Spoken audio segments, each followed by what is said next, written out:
Well, again, welcome everybody, and it's nice to see familiar faces. Welcome. I appreciate that, and I know a lot of you came from other far away, so I really respect that too. I love doing this kind of thing, and I like being on the ground the most. And the reason why is because I wanted to experience my life as a Native American, and I live in my own homeland. I was born and raised in Sacramento, and I've always worked in my Wintun homeland, which is this area, Davis, and all the way across Cape, from there to Woodland, all the way back to Sacramento.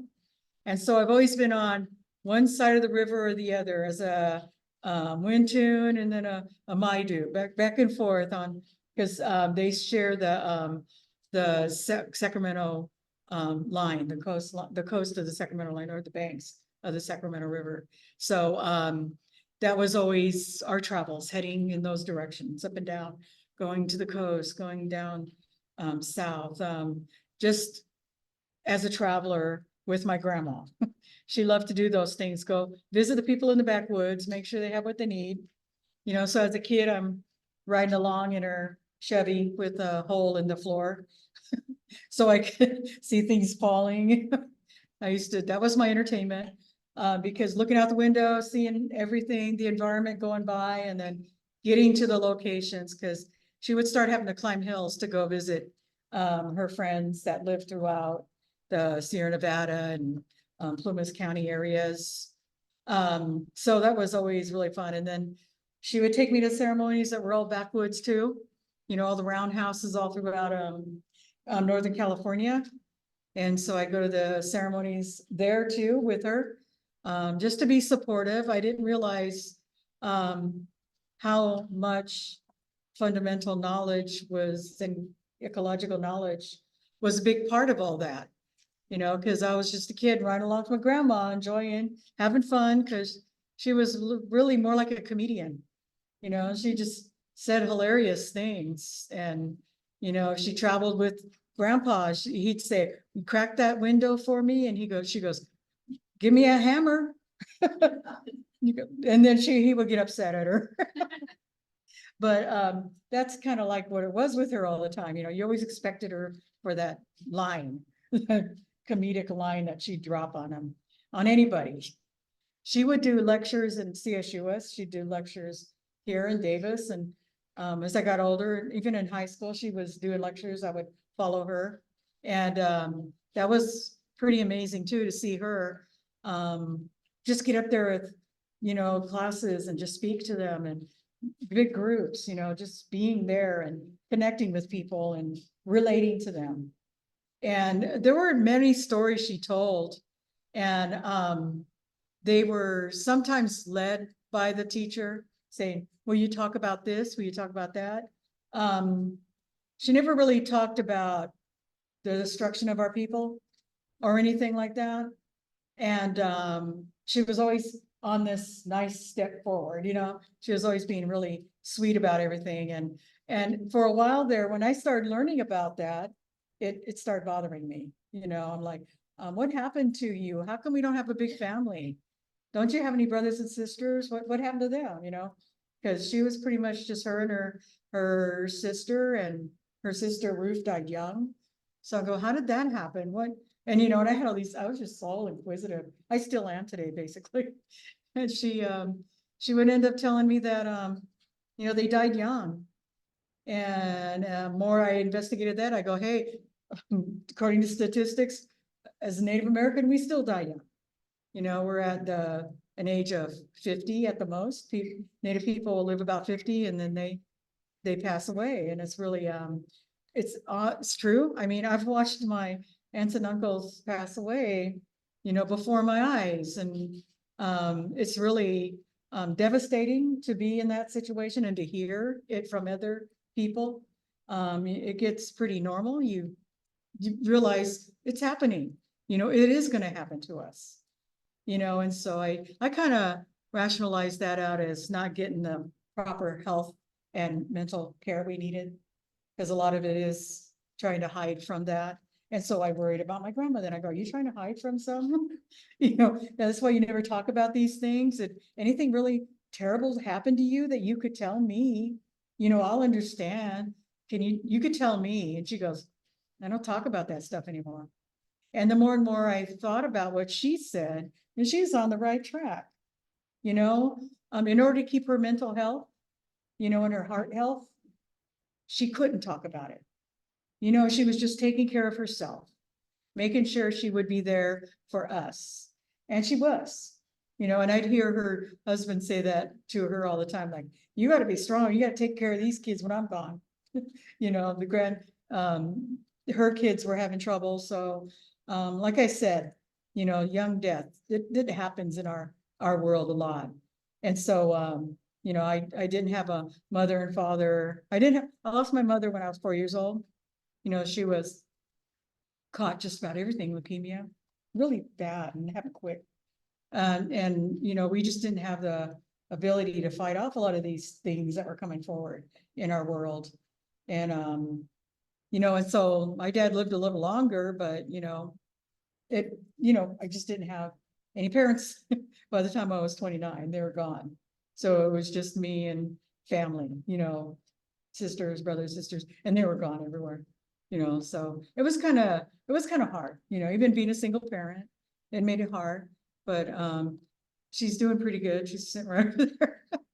She always helps me out. She'd been on a lot of these travels when I'd go take grandma to places. So I asked her, I was hired to do this Mighty Field Day at the FEL Nature Center. And they want me to talk about a day in the life of a Maidu, and I'm just not seeing that. I see destruction of the people. I see all this. What do you want? What would you want me to do?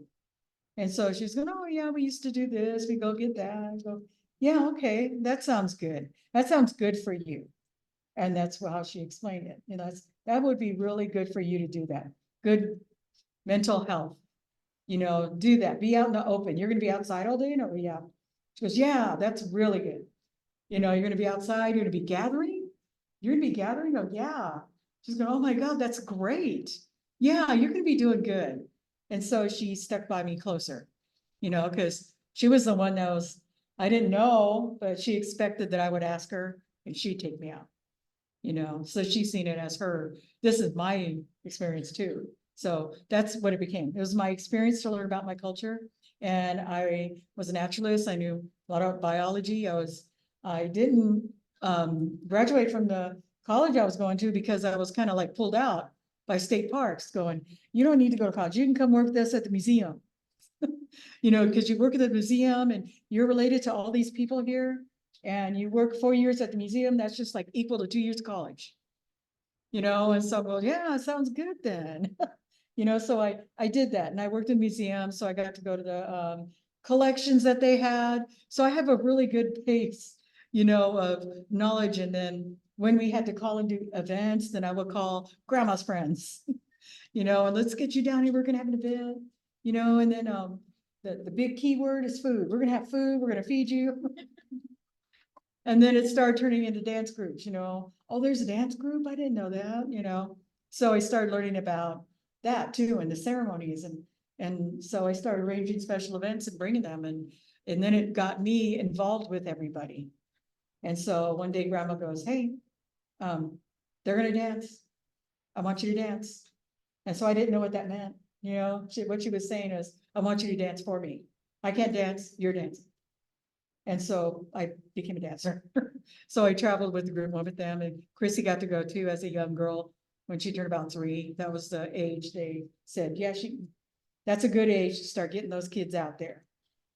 So that was like the whole beginning of my experience of living a cultural life mixed in with Western society, and I needed to teach something. Where are all the plants? We have to grow the plants. They don't look like that when we get them, right? They're not in a container growing one. They don't grow like that, do they? You don't need just one red bud to make a basket, right? So it was like, no, you need a whole bunch. So grandma tried to take me to places and say, this was the old gathering place, but it didn't exist anymore. It was a building now.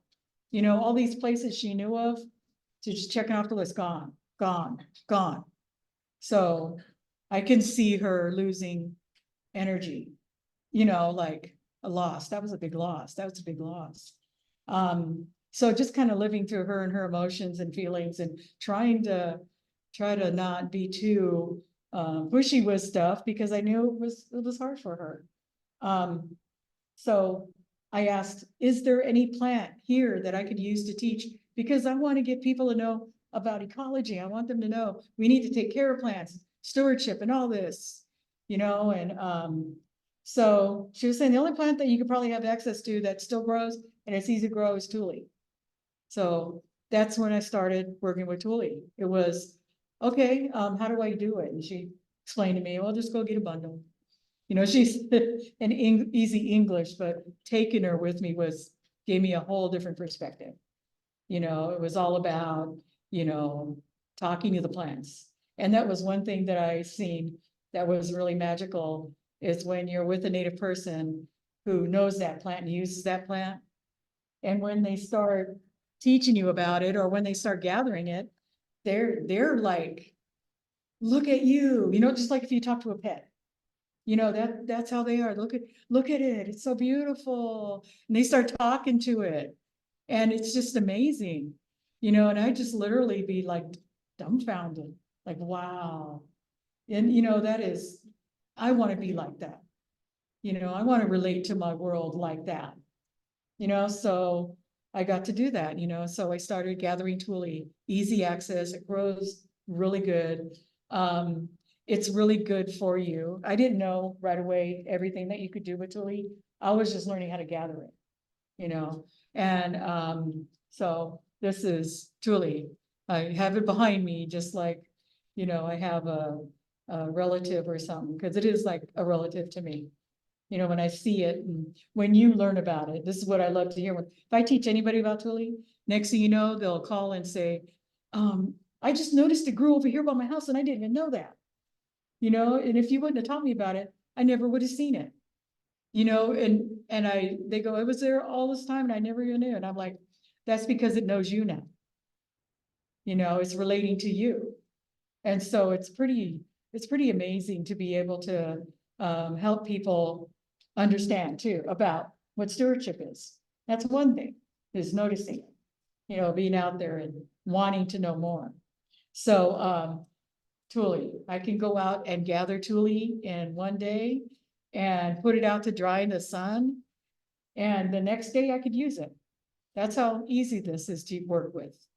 That's how good it is as a material. In fact, I started saying that Tule is my teacher. Because it's teaching me how to make something. I may be making it with Tule, but if I want it to last forever and be really strong, I'm gonna use a different material. But in lieu of wasting good willow or good redbud, I'm gonna work with Tule first. You know, because to me, it's giving. It breaks down quick. It turns back into soil. If you leave Tule alone and it grows and dies, as when it hits the ground and starts breaking down in water, it'll turn a good inch of soil every year, you know, just by letting it break down. But our people made everything and used Tule so much, you know, we were controlling it, you know, not like today. It's not being controlled. It overgrows. And what happened in the Delta is that it's overgrowing inside the different channels and the islands that are in the Delta. Instead of it being deep anymore, it's filling up with the soil of the Tule. And so it's lifting up and it's going to become flat, you know, because it's not being tended. You know, you might have people out there that are tending or saying they're the rangers of that, but they're not taking care of it. You know, if anything, they may cut the top off but that's not helping the soil or the depth of that water for other animals or insects or anything that lives in there. You know, so observations by me being in that water. If I couldn't walk out to that Tule, I would be in a canoe going out there and getting it from the top. So when I'm doing that, or when I'm in a field gathering, and I have an established area, which I did on Steelhead Creek, I'd get visitors, and when I came back, I'd see remains of otters leaving their food behind. You know, so they would take advantage of the aisles I made in the Tule. You know, if it was a big open field of Tule, if I made an aisle and I zigzagged it, you know, and I was cutting it every year, they would go in there and house themselves in there, and I'd go in and I'd see their leftovers. You know, and it's okay, they don't have to clean up. You know, just after years of me doing that at the Steelhead Creek, of having my gathering site, it lifted a bit. And I didn't know that. And I take people in there to help me gather. Next thing I know, they're on the ground. And I'm like, what happened? I know my steps, right? I know I didn't realize that I had created this higher level of soil from putting all the dead Tule down underneath my feet. And I'm literally walking on it. And as it broke down, it was higher. So my row that I made became higher than everything else. So people are actually stepping off of it and sliding down. So that was kind of, I realized I better let people know I've made an aisle here now. So be careful not to slip, especially if the water's at that one. So it's just been a very interesting life to be able to work and do my culture at the same time. So almost every job I ever had was created for me, because a different place seen me and wanted me to do that with them or work with their tribe like that. You know, and work with those students at that IHS like that. You know, I mean, I just worked doing this kind of thing everywhere and finding the locations where the environment was.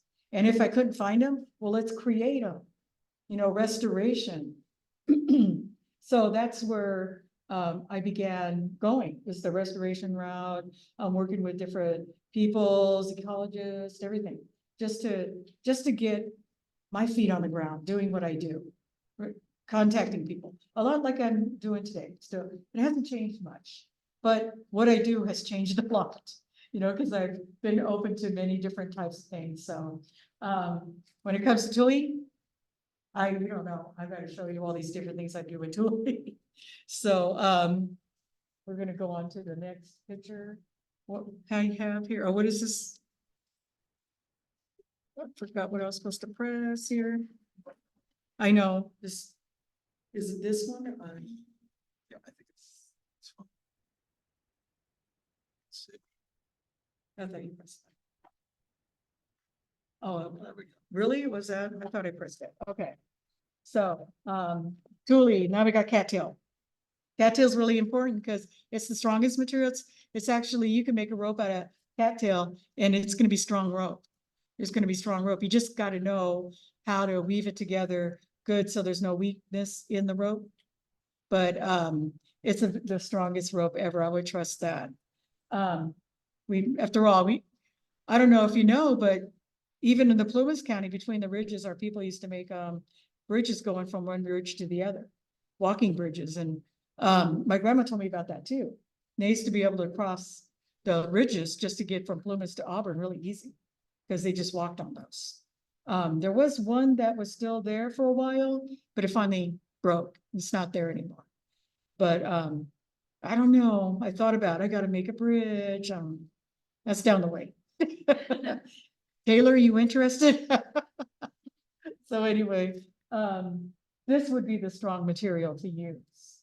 The one on the left over there on your left is the cattail broadleaf. That's what we have. That's native to California, to California. Over here, the narrow leaf isn't native to California, but it's native in the Midwest. I'm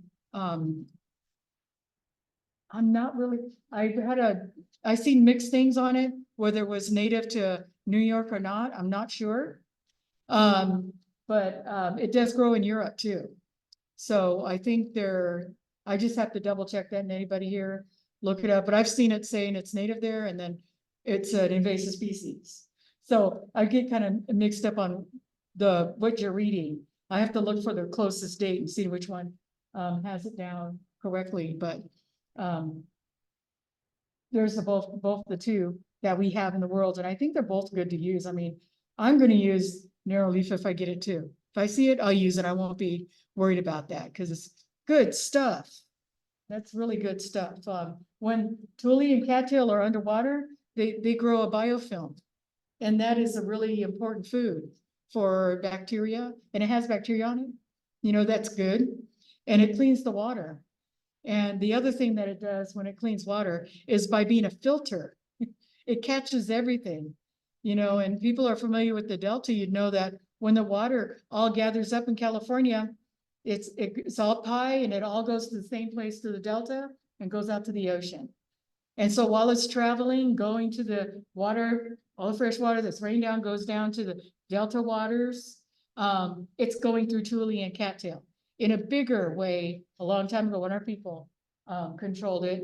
But the way things are now, there's a little bit of this controlling it. So garbage escapes. Because believe it or not, even cattail, if it was all growing all thick, cattail and Tule right now, it still would be keeping the garbage from going out to the ocean.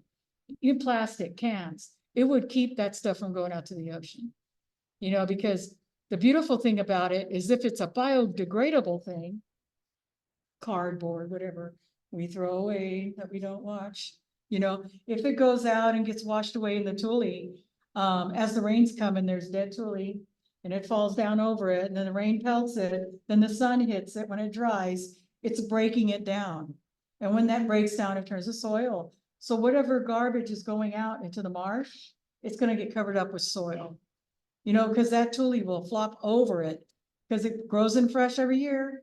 And then when it dies, it just flops down, wind or animals hopping through stuff, humans hopping through, it'll flatten it down and then it turns to soil.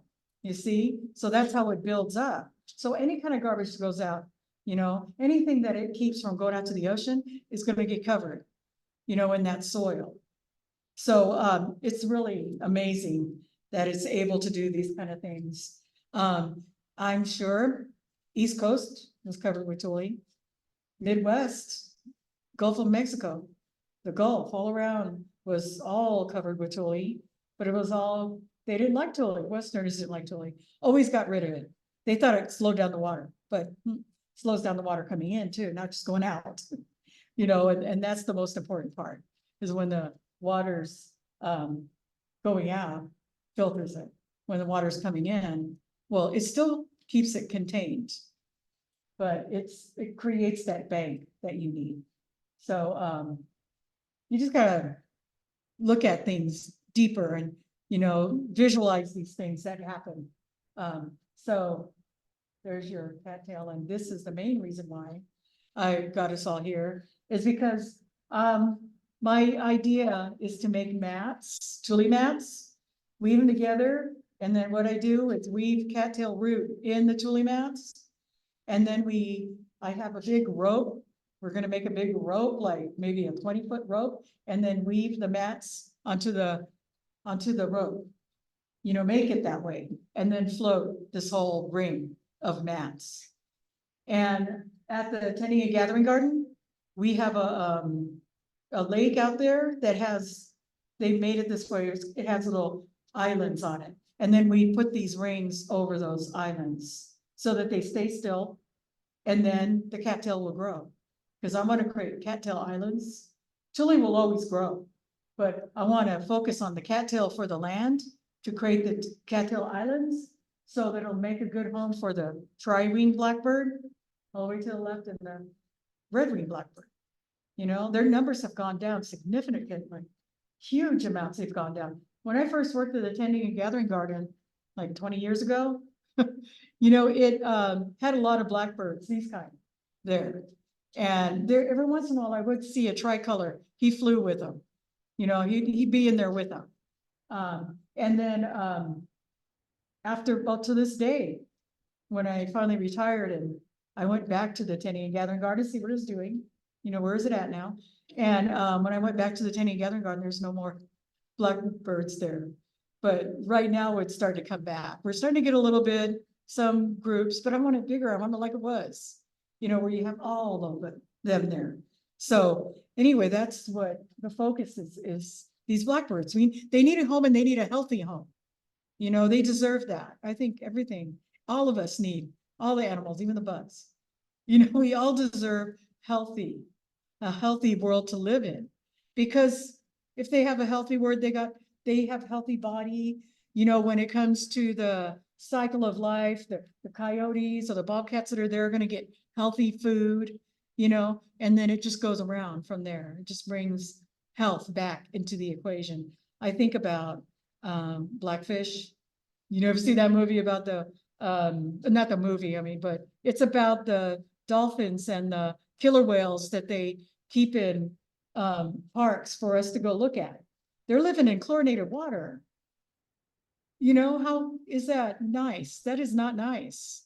And then they act like they love these killer whales and dolphins, but they've got them in poison literally because it blinds them.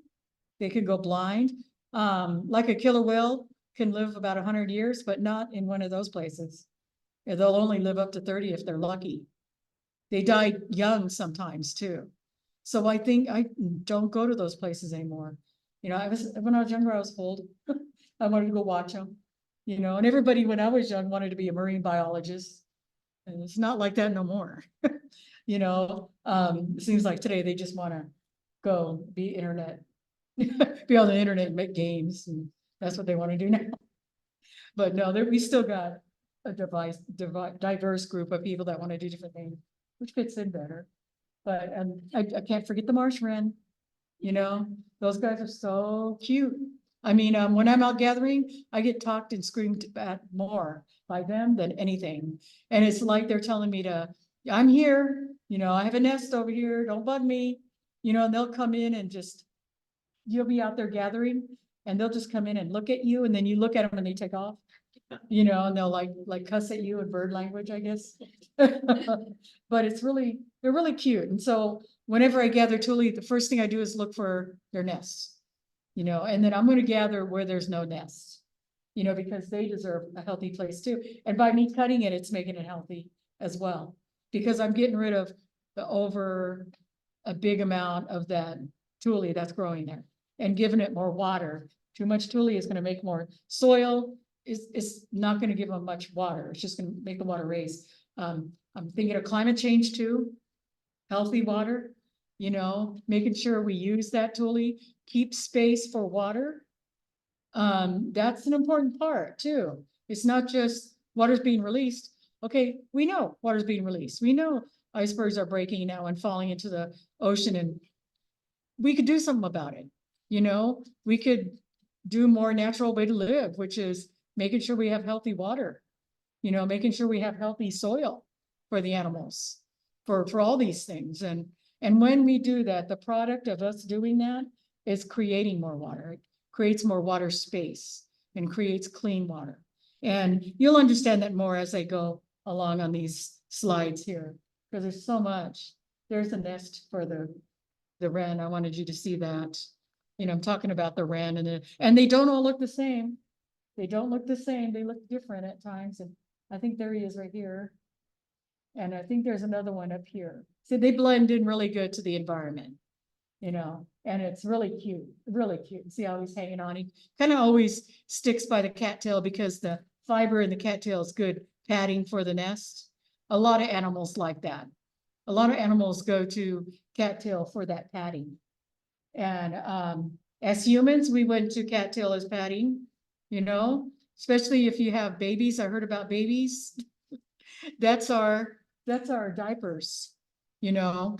If you get a rabbit, like my aunts and uncles used to always call, when you have a rabbit and you skin it, they'd always say skin a rabbit. Or when they take the clothes off of a baby, they'd say skin a rabbit, you know, because the rabbit was so similar body size and shape to the baby. But when you take that skin off of the rabbit, that's exactly the shape you need for a diaper. You know, you just turn it inside out, put the fur on the inside, bring it up around the baby and tie it on both sides with the arms and legs. And you tie it in place. And so when the baby goes to the bathroom, they got that diaper. And then when the baby does it, in order to clean it, you just go to the water side and rinse it out, even with all the cattail fluff in it. And then when you do that, you're releasing all the cattail seed into the water, creating more food for the animals, putting more cattail in the water, spreading it out, you know, making sure it grows, make sure there's always an excess amount. So fiber in that cattail is so important to the environment as well. Oops, wrong thing, sorry.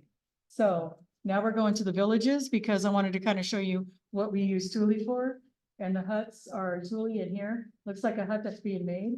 And you see there's the frame that's there on the top. And then there's the Tule that they're adding to, you know, put more insulation on that frame. And that Tule goes all the way on the inside, you know, so these are old huts. And this is the kind of hut that I haven't had the chance to make yet. This is the kind I want to make. Not that it's made like this, you can reinforce it that way. But when you have a hut in the same place, you're always walking on it. So you compact the soil. And then, so you usually keep your hut in the same place.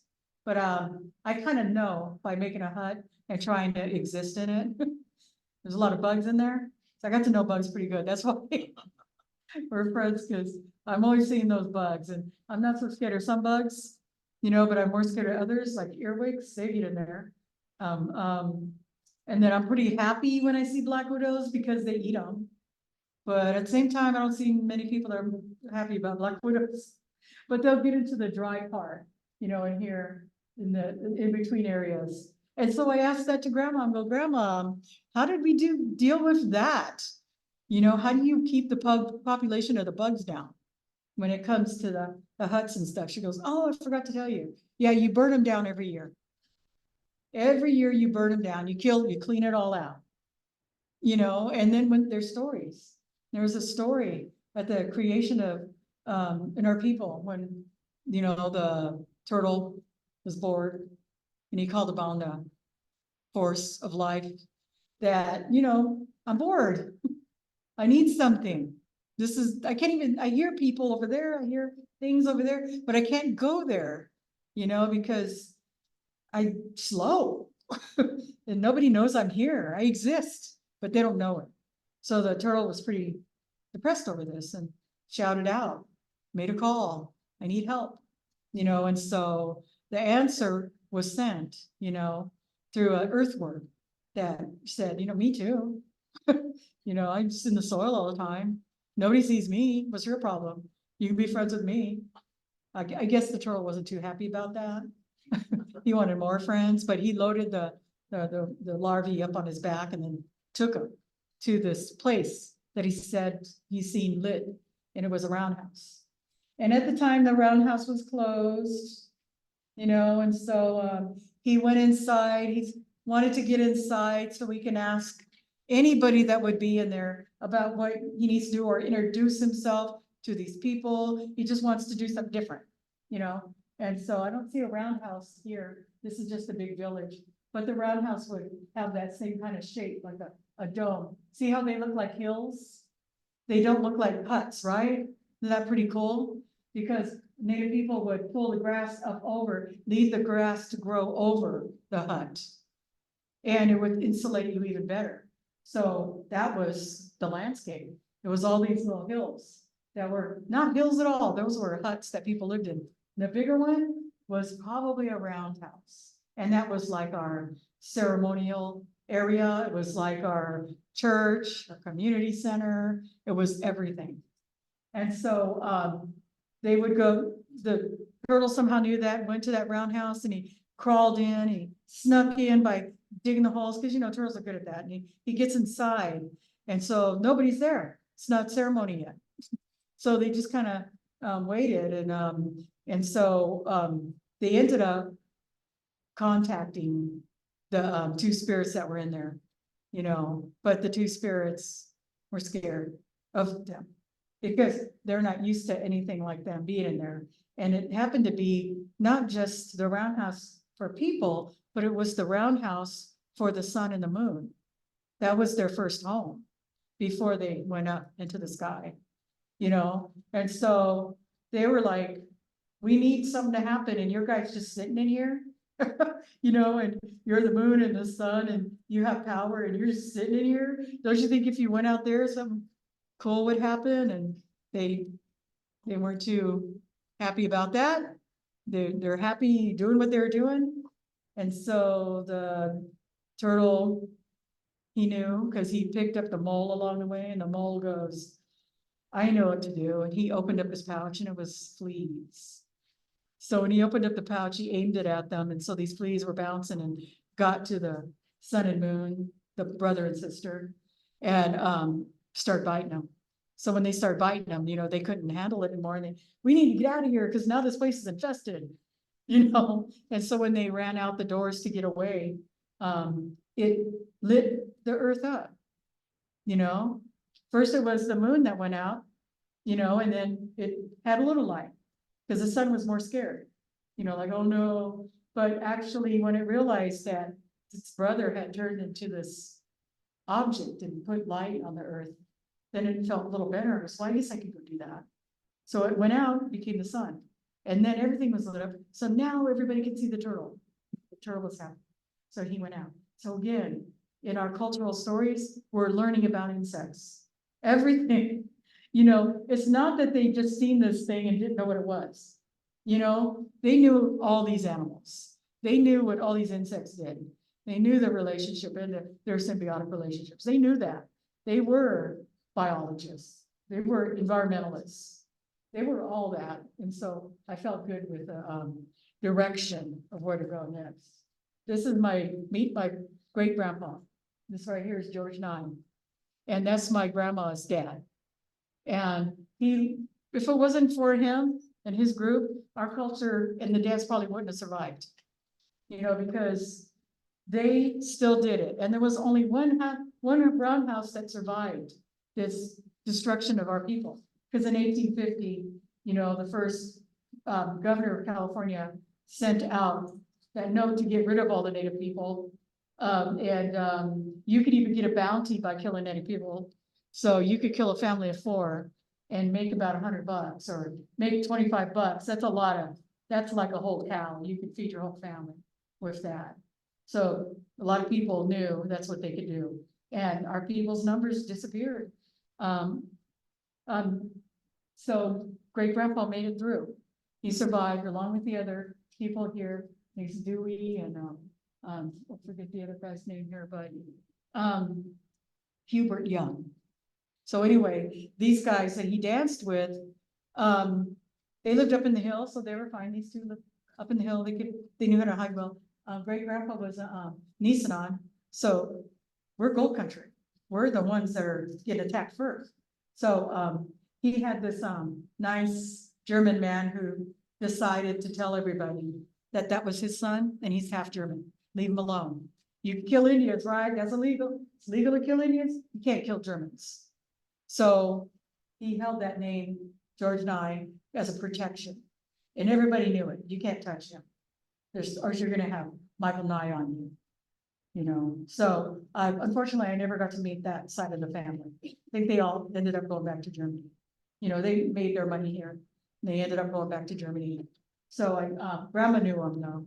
Grandma knew him. She called him her grandpa. But after a while, she realized, oh yeah, Dinah, you're right. He's not my real grandpa. But he is my grandpa. She goes, he'll always be my grandpa. So that was pretty cool that he welcomed them in, made it easier for him to do his dealings and do this, and taking care of stuff. This right here is an old picture from, see, here's a bear. You see his quiver. It's a fox. And then he's got his arrow. This right here, cattail. See right here, this whole outfit is all the headdress underneath it is all Tule. The feathers right here are all goose feathers. Grandma loved goose feathers. She always had to look for a pillow with goose feather down. They're like, well, Grandma, those are expensive. My pillow. I keep it. You don't get it done because she wanted her down goose feather pillow. At least she can have that in Western society. So she would make sure she had one. So all these things are wetlands. This is all wetland material. All the goose that you would get, all the geese, and again, she always loved the snow geese. Those were her favorite. So that's what all these are, snow geese feathers that they would get in the migration. So this right here would be orange from the northern flicker. And this right here is the quill. And that would be orange, all the northern flicker quill. Those are the only quill in the world that are orange. Quills don't usually vary in color much, but our people valued them knowing that somehow. You know, so that was our main birds. All the feathers and the capes, you don't get to see the capes. They got the capes just laying down here, see? That's a cape. They're not wearing it. It would be around them on their back. So these right here would be a combination of condor in the old day, you know, and then, vulture, they do like vulture too. And it would be eagle and, some hawk. But it didn't matter to them when it came to eagles. Grandma would say, oh, eagles, they're just another carrion. They just eat carrion too. You know, she goes, our bird that we love and admire is the hummingbird and the flicker. You know, and so she'd say, those are the most powerful birds. And, yeah, so I just held on to the words she told me, you know, and that's what it was. But, so that was his regalia. This is all his regalia. And, I asked my grandma, so his regalia here, do we still have that? And asking my grandma, just kind of wanting something of our past. I want to have, inherit, you know, basket or something. All those things are gone or stolen, destroyed or something. And so, you know, anything, the quiver, do we have the quivers? Just asking that stuff. She's like, no, we don't have that stuff anymore.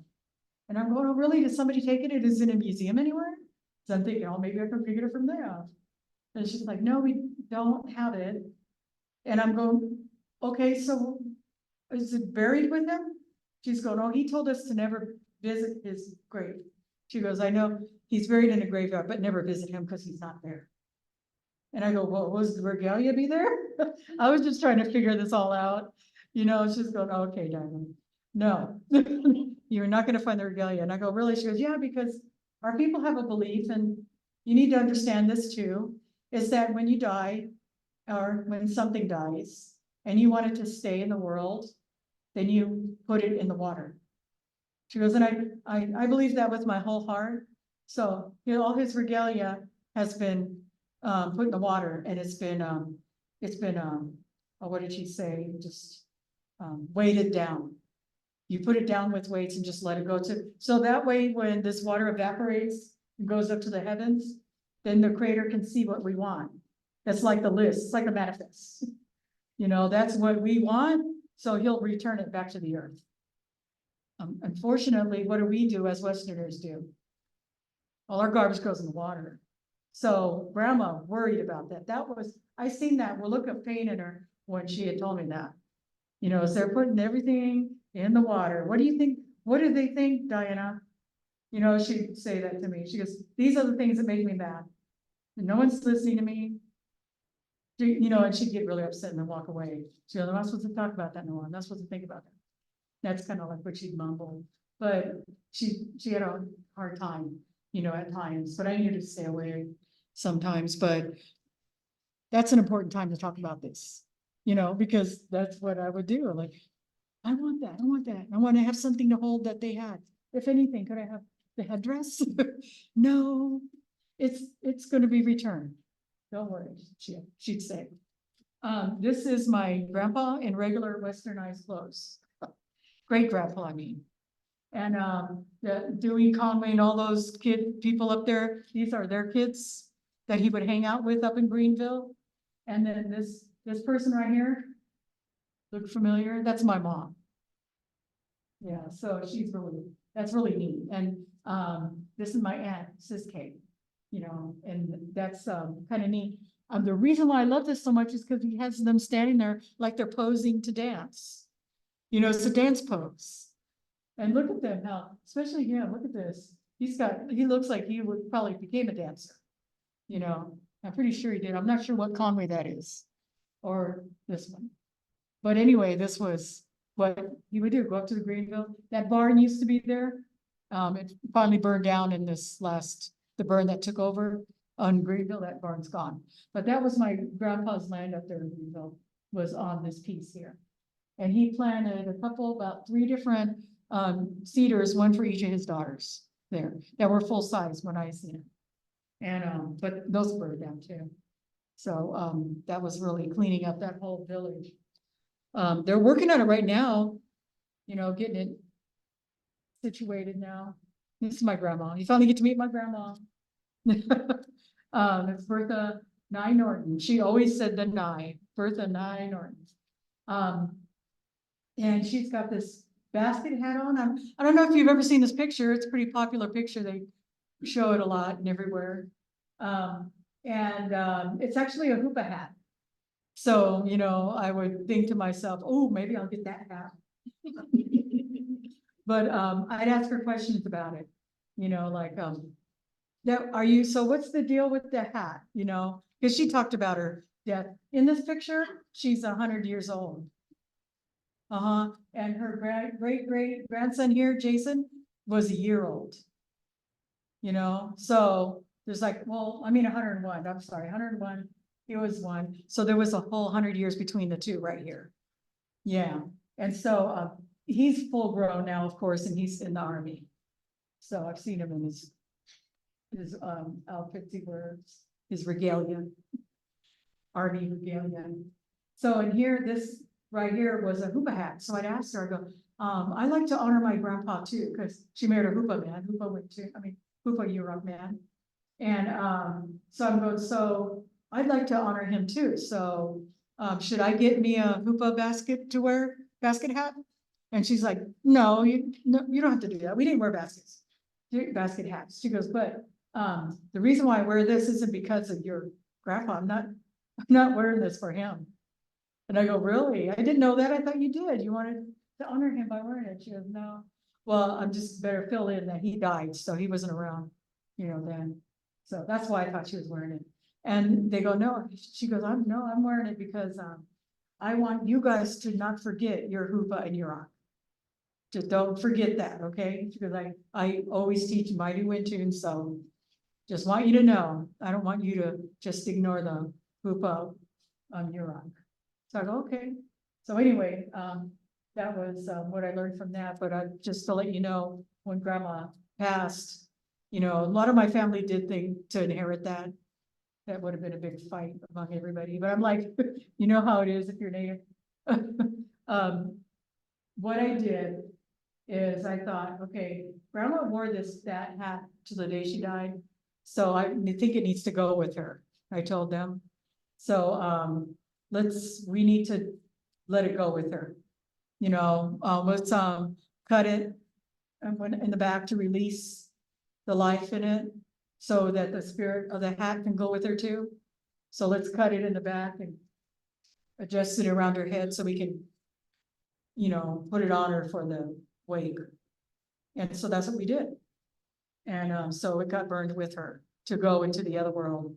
So I know that's what our people did. You know, we believed in that. We go back to the earth, so we burn. And if you are a holder of something, like let's get regalia my grandpa had, you either sink it or it gets burned with you. But the regalia you got gets sink. You sink it. So it's like the prayer goes with it. But if it's something like baskets, gets cut and gets buried with you. If you need the basket, especially if you're going to the other world, you need your materials. So, you know, so I would want some of my stuff going with me, you know, because I kind of have this vision of it being this real happy thing where you're in heaven and you're all happy and all of a sudden all your stuff appears with you. You know, that's how I see it. So it's pretty cool. But so I kind of pictured grandma like that. Oh, thanks for remembering my hat. You knew she wasn't going to take it off.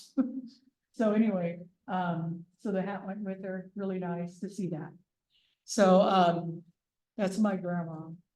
And this is what I needed you to see too, was the ceremony in the roundhouse. You know, and this is the earth ceremony, because that's how our people believe too. We believed as the earth, that's the main thing. You know, the earth gives us everything, and the earth it gives birth every spring. You see new life in spring, and then fall things die. You know, so the earth Hesse ceremony is what helps us tell the world and tell what we want back to come back. You know, like redbud, or we want Ketty or mugwort to grow back. That's what we do in the ceremony. You're singing songs, like the snow geese. You want the snow geese to come back. That's at the ceremony where you're gonna sing it. When you go there, their prayers are directed at that for, spring. Thank you for coming back. Thank you for coming back. That's the main message in it. And then when you have the fall dance, it's like, you're actually reminding everything that, hey, we really appreciated your existence on the earth. We appreciate it. So it's that, thank you for coming back and thank you for being here. So it's the two ceremonies with the two thoughts, you know, so the Hesse ceremony. And it's like a week ceremony, you fast and everything, and you go down to the river and you gather that Tule. You see that Tule, this is all Tule. This is all Tule, all fresh Tule, and so fresh Tule is heavier. So that headdress probably weighed about 70 pounds. And then by the end of the ceremony, it dried, you know, so it doesn't have the water because you're around the fire in the middle, you know, and so it dries out. So it's not as heavy at the end. But in the beginning, you're tired, you know, because you have that heavy thing on your head, dancing, holding it up. So this is the Hesse ceremony. They call this the big head dancer. He's got the big head. They call this the shake head. And that's what my great grandfather was the shake head. And so, you notice it's kind of like, a balance around the fire. You know, he's leading him and keeping balance around the fire. So I kind of see it as life is in balance. That was another fundamental belief of our people was spring and fall and balance. Got to keep things in balance. And so, and then you have a side, that would be the family side of the roundhouse. Family on this side, visitors on the other. So I graduated to the family side one year, I realized. You know, you don't sit over there, your family, what are you doing? And I go, but I want to be with my friends. Okay, I better shut up. I'll sit with family. So anyway, there was another dancer that existed during my grandma's time. These ones still exist. We still have ceremony. This was the last roundhouse, was in Williams, and all the others got burned down on destruction. They would say, you know, you can't have it. It doesn't have a cross on it. You can't have it. So they would burn them down, even with people in it during ceremony. That was their favorite time to go kill our people, was in ceremony, because we're in the roundhouse and it's already on fire. No biggie. That's kind of simple. That's the way they seen it. That was one way to get rid of us. So they burned down the whole roundhouse. And you know, just terrible stories. But this was the only one. Well, the roundhouse in Williams was the only one that survived. And it's because they put a cross on the top. You know, it kind of faked it when they came. So they keep the ceremony going. So there is one roundhouse left. And there was one roundhouse builder that survived. You know, so after this all happened and Parks wanted, well, we'll have a roundhouse. You could build one here in this park. You know, and so that's pretty much where our roundhouses are in parks, which is funny because it means that we have to leave it open for people. You know, where other cultures get to come and make their roundhouses, they make their, you know, temples, and they don't have to make people watch it. We have to make people come to it. That is so odd. You know, that's how people were feeling. You know, it's kind of stepping on us still. We still don't have privacy. You know, they insist on taking pictures, and we have to try to keep them out when we're in ceremony, you know, because they want to come in and sit. It's like, this wasn't made for that. This is a ceremony.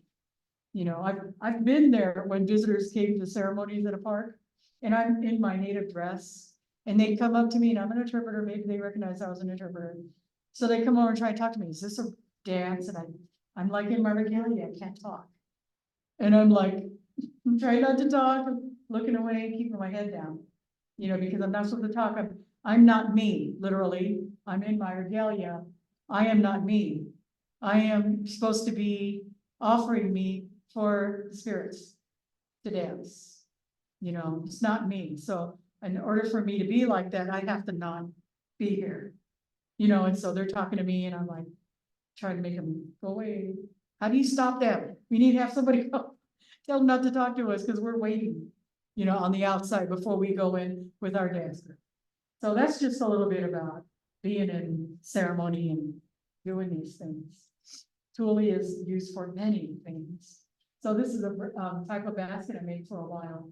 It's pretty big. It was pretty big. I did it in the shape of a Wintun style basket, you know, because I was connecting them, you know, so pretty strong. You know, so I worked on those for a while, and then I have the boats that I make, and this was one I did with the tech group, and that was one of the first ones we did. This right here is a egg basket, and then this is the Tule duck decoys. And I have a few Tule duck decoys out in museums out there, you know, that I styled to fit the pelt of a duck. They brought a duck in and said, can you make a Tule decoy for this duck pelt? And I'm going, sure, I've never done that before. So I styled it right to it, and then they have a display with both of them in it. And then this is when you go and hunt ducks, you put them out in the water, let them float, they attract the ducks.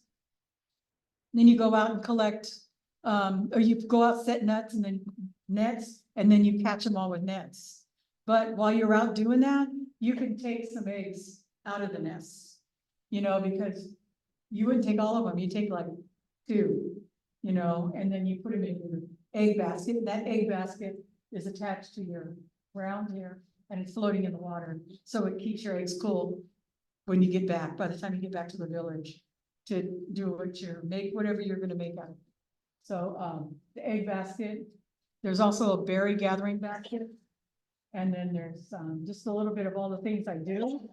And, that I still do too. I just have fun doing it. I love sitting down and making these things, but they just keep me motivated. They keep me balanced like that. It's fun being native. I think those things are, well, I can do this. I could just go and gather Tule, you know, and make these things whenever I'm on. I just love it. And then, thankful for, you know, what we are given again with the ceremony that I'm talking about. You know, we thank for it and we ask it to go back. And I just love, this is Waku, who was not a California Indian, you know, he's one of the professors here's sons, and he just joined me all the time when I was out there. He'd come out there. He'd want to be out there and join us and participate. So he wasn't in the tech program. He was too young for the tech program, but he'd just, you know, come anyway. And I'm going, that's fine. You know, that doesn't bother me at all, because he was just a good instigator for just having fun and loving it, you know. So he was there. It was great. Now he's back in his homeland, and he's learning about his culture, and he'll send me messages from time to time on, oh, guess what? We make baskets and they're different, you know. And I go, you try to make him do a Tule boat. Do you got Tule out there? Yeah, do it. You know, so anyway, living on Earth. That's how I feel. You know, I see what we have here, and I'm like, wow, Earth is awesome. I don't want to go to Mars. Who really wants to go to Mars? No thoughts in my head to go to Mars. I will not abandon my Earth. And this right here is a tiny gathering garden, and one of the boats we made, and I just kind of like to say it as the boats that I make usually reflect the energy we had at the time to make a boat. You know, so when we did this boat, we had like 25 bundles, you know, so it was really good. But so that one was pretty big. I mean, look at those are 2 teenage girls just fitting in it, just riding. Look how high they're sitting. It's a pretty thick boat, you know, and it was pretty awesome. We used it several times, you know, and they were just having fun in here. It was hard to call them that. They went out and they spent all their time in the water. There was one guy that they hired to make sure he was out there when we were doing this. And it was because he had a kayak with him, because they felt that we needed to be safe. So we had a kayak. He put a kayak out there with us. I'm okay. And so that's fine. So whenever we had the boat in the water, he had to be out there in his kayak. That was the rule, in case anything happened. And so after a while, he was like, I don't know why I'm out here. And so then he, after we were done, he was going, yeah, I didn't want to interrupt what you were doing here. So now that mostly anybody's gone and there's more time, can I ride that? And so I said, yeah, sure. And so we were all like, so we're all Wintun family up there, different families, together up there. And so they were like, oh, I want to see this. We all gathered around to watch this non-Indian ride around and vote. We're ready for a laugh, and he was doing odd things. Where's he going? And he like stood up and he grabbed one side, then he grabbed the other side, and he was like standing up going like this. And then we're like, okay, who would do that? And then he thought about it, and then he got back up again and he grabbed it even harder and started doing that. And we're like, okay, what is this? So we all decided to start laughing louder. Maybe he'll stop. Let's laugh. So we're giggling. And then, so finally he came in and he's going, yeah, I'm sorry. He goes, why aren't we using this? He just kind of yelled out loud, looking at the Tule. Why aren't we using this? And I go, you tell me, and then he was like, oh, he goes, I don't know. He goes, I'm sorry. He goes, I just, ride in my kayak. I'm not needed out there. He goes, and then I get on that and I can't even knock it over. He goes, there's no way I could knock that over. He goes, I'm using all my might to dump it. I'm using all my might to flip it. Nothing.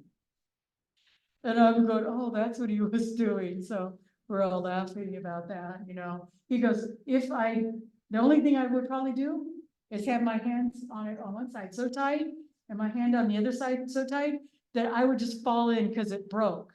And I took chunks with me. He goes, but then I realized that didn't happen either. He goes, you can't even break that stuff when it gets wet. And I go, exactly. And I go, did you get wet in it? And he goes, yeah. And I go, yeah, that's the only thing. We get wet when we're in it. And that's fine. We like water. We don't need to have a boat that holds water that keeps you dry. What's that anyway? We're gonna be in the water. It's fun. And so he's going, I get it. Thank you for letting me ride it. But he was going, yeah, but I'll tell them, they don't need to be out here anymore. And so anyway, that was a fun day.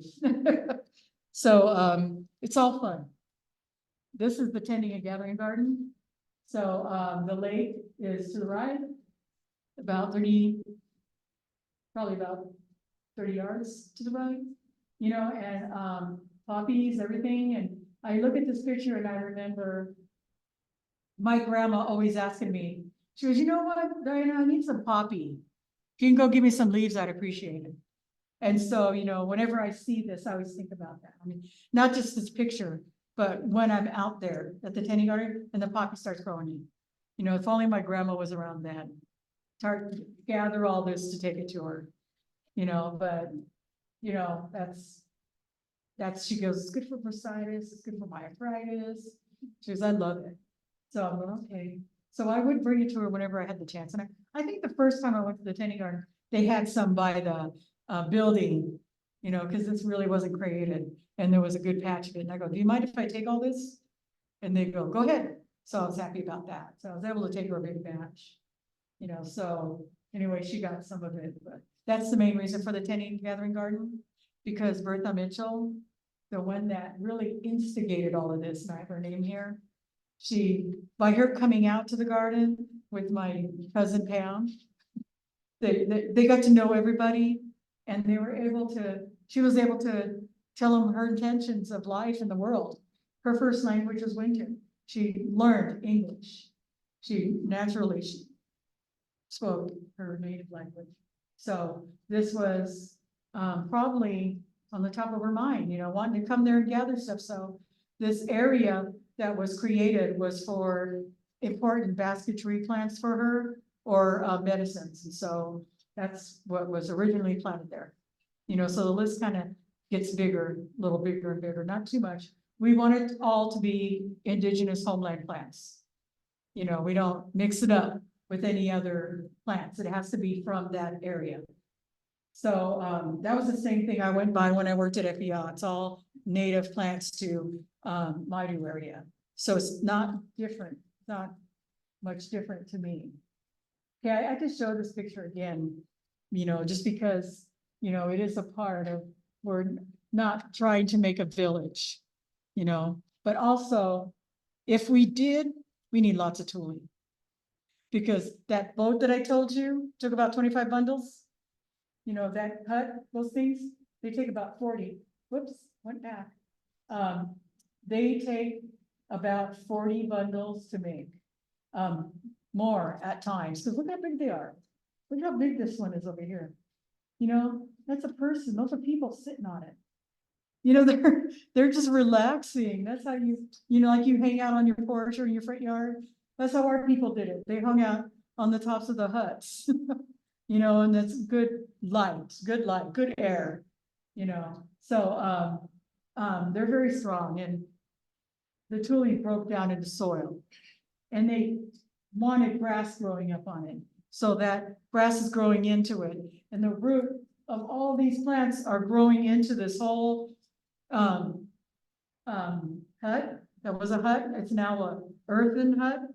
But the roots to the grasses, they could grow about 25 feet. These roots of native California grasses grow that long. And native grasses can live about 200 years. They're old. You know, so you can imagine this hut with those grass roots growing in it. They're making that more strong. They're making this structure stronger. You know, if it gets water, and it can live in drought, so they're drought resistant. You know, as long as that root is 25 feet and it hits some water, it's fine. You know, it'll always live, and it could grow deeper than that too. So native grasses are great for keeping your land in the ground. You know, everybody on the coast, whenever mudslides happen, I think to myself, that's what they get for taking away all the native grasses. You know, they got ivy growing out there. Good luck. You know, you need to get those native grasses. Sedge is my favorite because it's a really thick, strong root too. But native grasses, they can grow good and hold bank in. They're not as strong as the others, but they're really important. And that's what this is all about. You know, is teaching and learning. And I look at this picture compared to the other one, and this was in 1850. That's the time of destruction. This was an article, so it was wrote before that. So now that I look at this picture, it lost some of its beauty. I think this village was a village put after the destruction of the people. Because, you know, they probably destroyed their villages. They probably made a move. You can't live here no more. I bought this land. Kind of like that thing. You know, and so all they know is this, because then they are given homes to live in. They're vagrants. They're homeless. So if they need to work, they're going to work. And so they know how to survive. So they build makeshift homes that maybe that landowner said, well, you can build over there.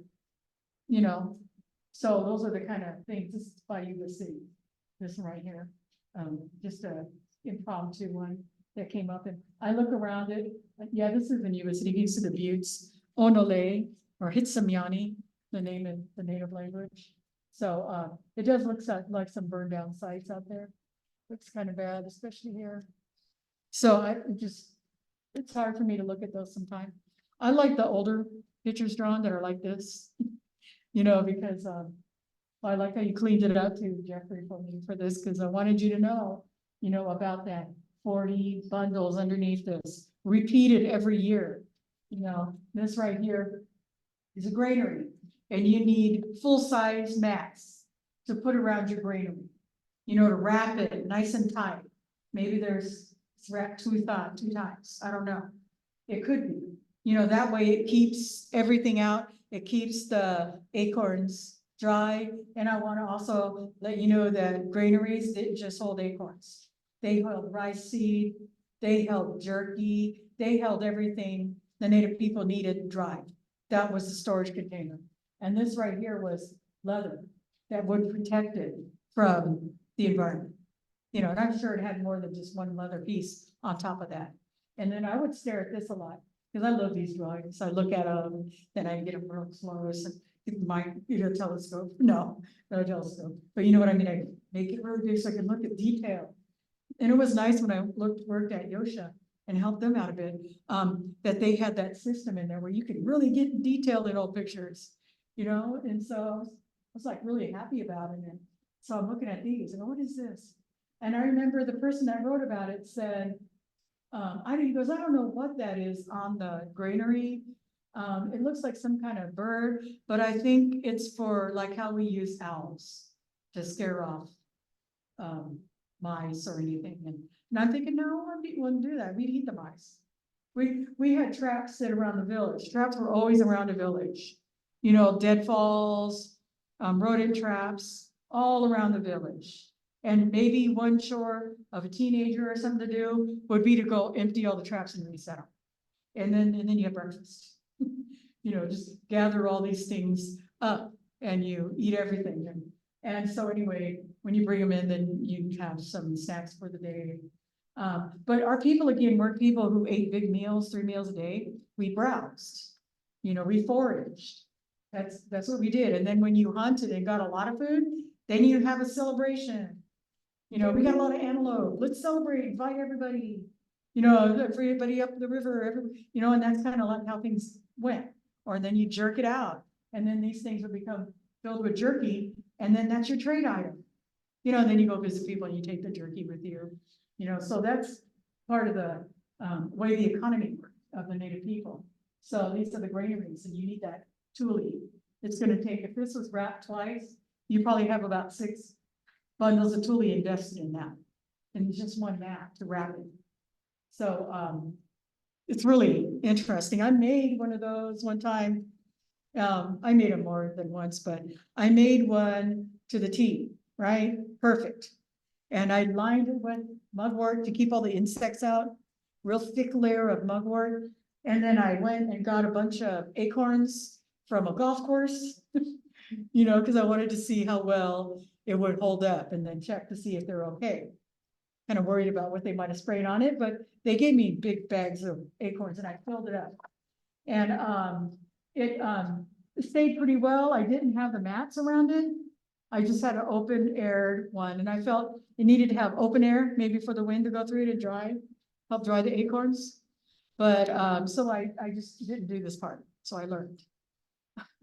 I learned really good because I lost all my acorns, because I want you to know how much better squirrels are at eating acorn than we are. And so that's what happened. It was good for a while until the squirrels discovered it. And then after that, I would come into work with my, you know, because I had a village that I occupied and took care of while I worked at FEI. We'd have groups coming in visit the village. I would use the acorn for acorn demonstration, but they were just very fast because squirrels found the hole that I made. So they start climbing up it. So then I sealed it and I made another hole to make it more hard for them to get to. Well, that fooled them for maybe a week. And then by the time they got to the other hole and started going in, they already pulled out everything in the other one that I fixed and started going in. And then I'm like, oh my gosh. And then what do I do? How could this have happened? Eventually they would dig under this, right? If I put that up, it's not my mistake. They could have done that. You know, so I'm talking about that. And then it turned into the fact that while I'm watching this, and why I'm seeing this happen, I'm starting to remember by looking at the squirrels, because I'd come into work and they'd look at me and they'd hide and run and hide, you know, then they'd all come running out of it one by one. Wow, 20 squirrels in there. Dang, you know, I'm like, that's terrible. Then I go, wait a minute, that's a big population I created. We'd be eating those squirrels. And then I remembered there's a toy our people made for kids that were made out of squirrel tails. You know, and you just grab the squirrel tails and go like this, and they flick like that. They move just like the squirrels make them move. And that was a toy. And I remember being a kid in Western society, there was a toy like that in our world. I forget what they were called, but I loved them. And so now I realize that was a squirrel tail. And so anyway, that was what they would do. You know, you set the traps.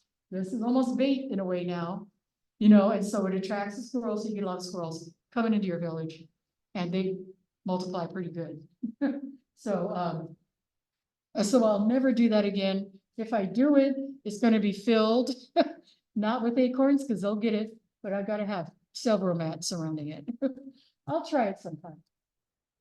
This is inside those roundhouse, those huts. See, look at, because you're just seeing the top of that hut. Well, you're not seeing the space inside it. It's pretty cool, huh? And it's over years of making that hut, thatching it, putting more thatch in there, you know, cause you have to put thatch in between the dirt. You know, you gotta put, by that time you're sliding mats in there to make it easier. But, see it all, look at all these containers, and there's that pole. You see it? It's Tule ducks.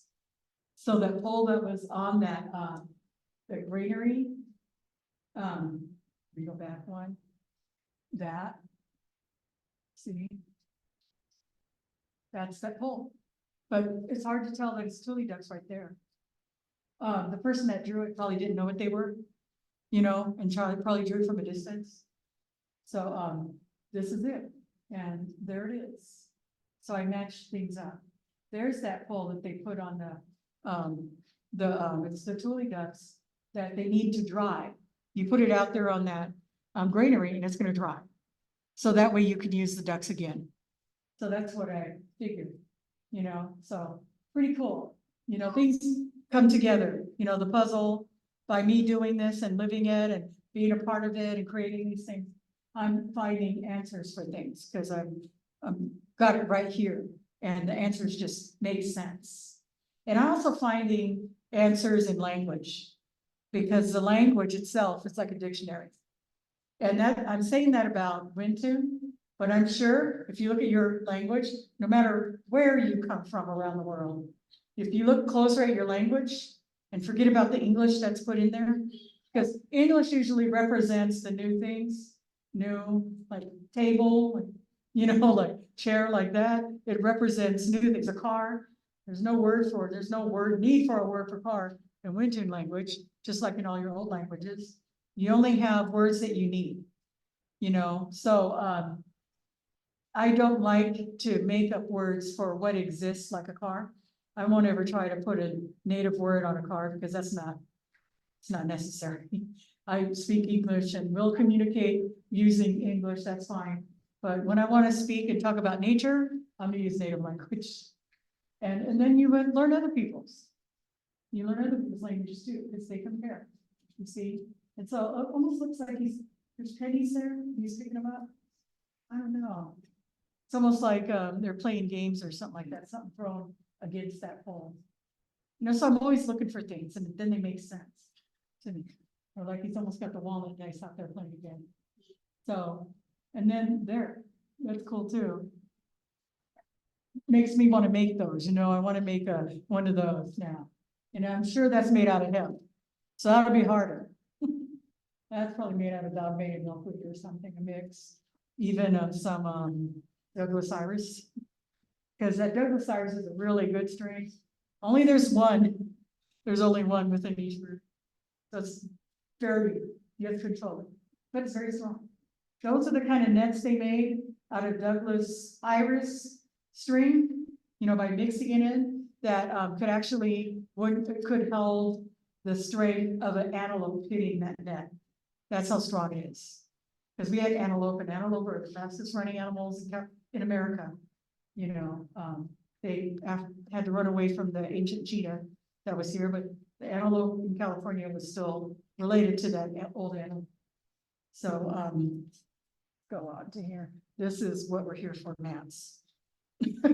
So, this is a mat that I was shown in a collection at American River College that they had, because American River College was built by a village and there was a creek, Arcade Creek, and there was people living there when that land was first taken over.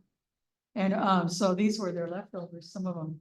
And look at how good that was for just being taken off the ground, off the soil from people. I mean, I don't know if they ever gave them the chance to take what they had, but was a mat collected from those villages right off American River College. When it was not a college, but when it was a village where people lived off the side of the creek. So, look how good. Squish, seriously squish, look how tight that is. That was meant to last. It's just amazing. I know when I make, just to let you know, when I make mats, I don't expect them to have this many things going through it. You know, and the reason why is because we're not using it as an everyday process. We're not gonna be sitting on it every day. you know, those would wear out. So we'd just be using it, putting it in water, so the string would keep its strength. When we make mats for the plan, the plan for making a Tule cattail mat. So, here's gathering, when you go out and gather, and this was actually, we got away with doing this, with, kids on a day during the pandemic, because we were social distancing. So we had, we would wash our hands with a rinse of alcohol, you know, and anything we touched. And so any artifact I was showing them, I'd have my hands rinsed and then I could touch and hand it to them, and I'd have them do that too, because I didn't want it to come back. So we did social distancing days out there. That was pretty fun. So those kids are doing that.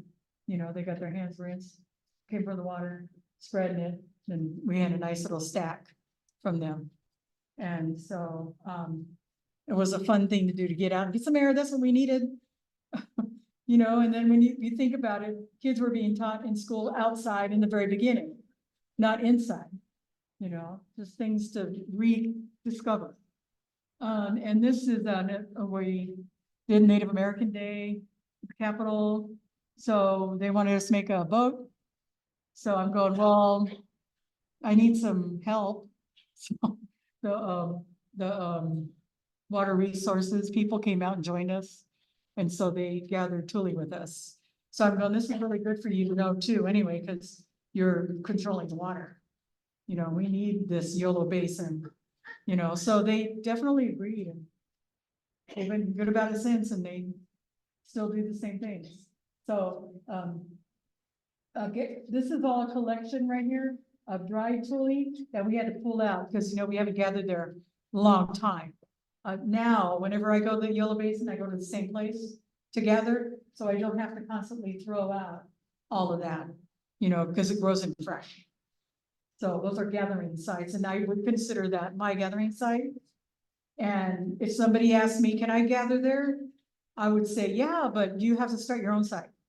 Because everything that grows into the site that I gathered from and pulled this out of, I put that work in, that's mine. You know, and then if somebody else wants to gather, they could gather at a different site, you know, and that way they could create their own stand to be able to gather from all the time. At the same time, that creates us taking care of this whole area. I would love it if that happened and every place ended up having someone gather from there, you know, because then we're taking care of it. We're taking care of the marsh habitat. So that's what this is about, is making sure, oh, I threw that in twice. And I think, oh yeah, the reason why I threw that in was because the little kids gathering the little Tule, that's what little Tule is used for, making baskets. And I used to always read that and think, why do you need little Tule? I don't get it. Now I do, because it's stronger, it's littler. When it gets bigger, you make other things out of it. There's better things you can make out of certain sequences of the Tule's life. And I learned that by doing it. This is full-size mats here. Full-size mat using the whole Tule reed. And this is probably 2 bundles that I had to use to make this. So that's what I mean by wrapping that around acorn granary. Take about 6 bundles to make one long enough, big enough, thick enough to wrap around. So look at it, it was only 3 times I went through it.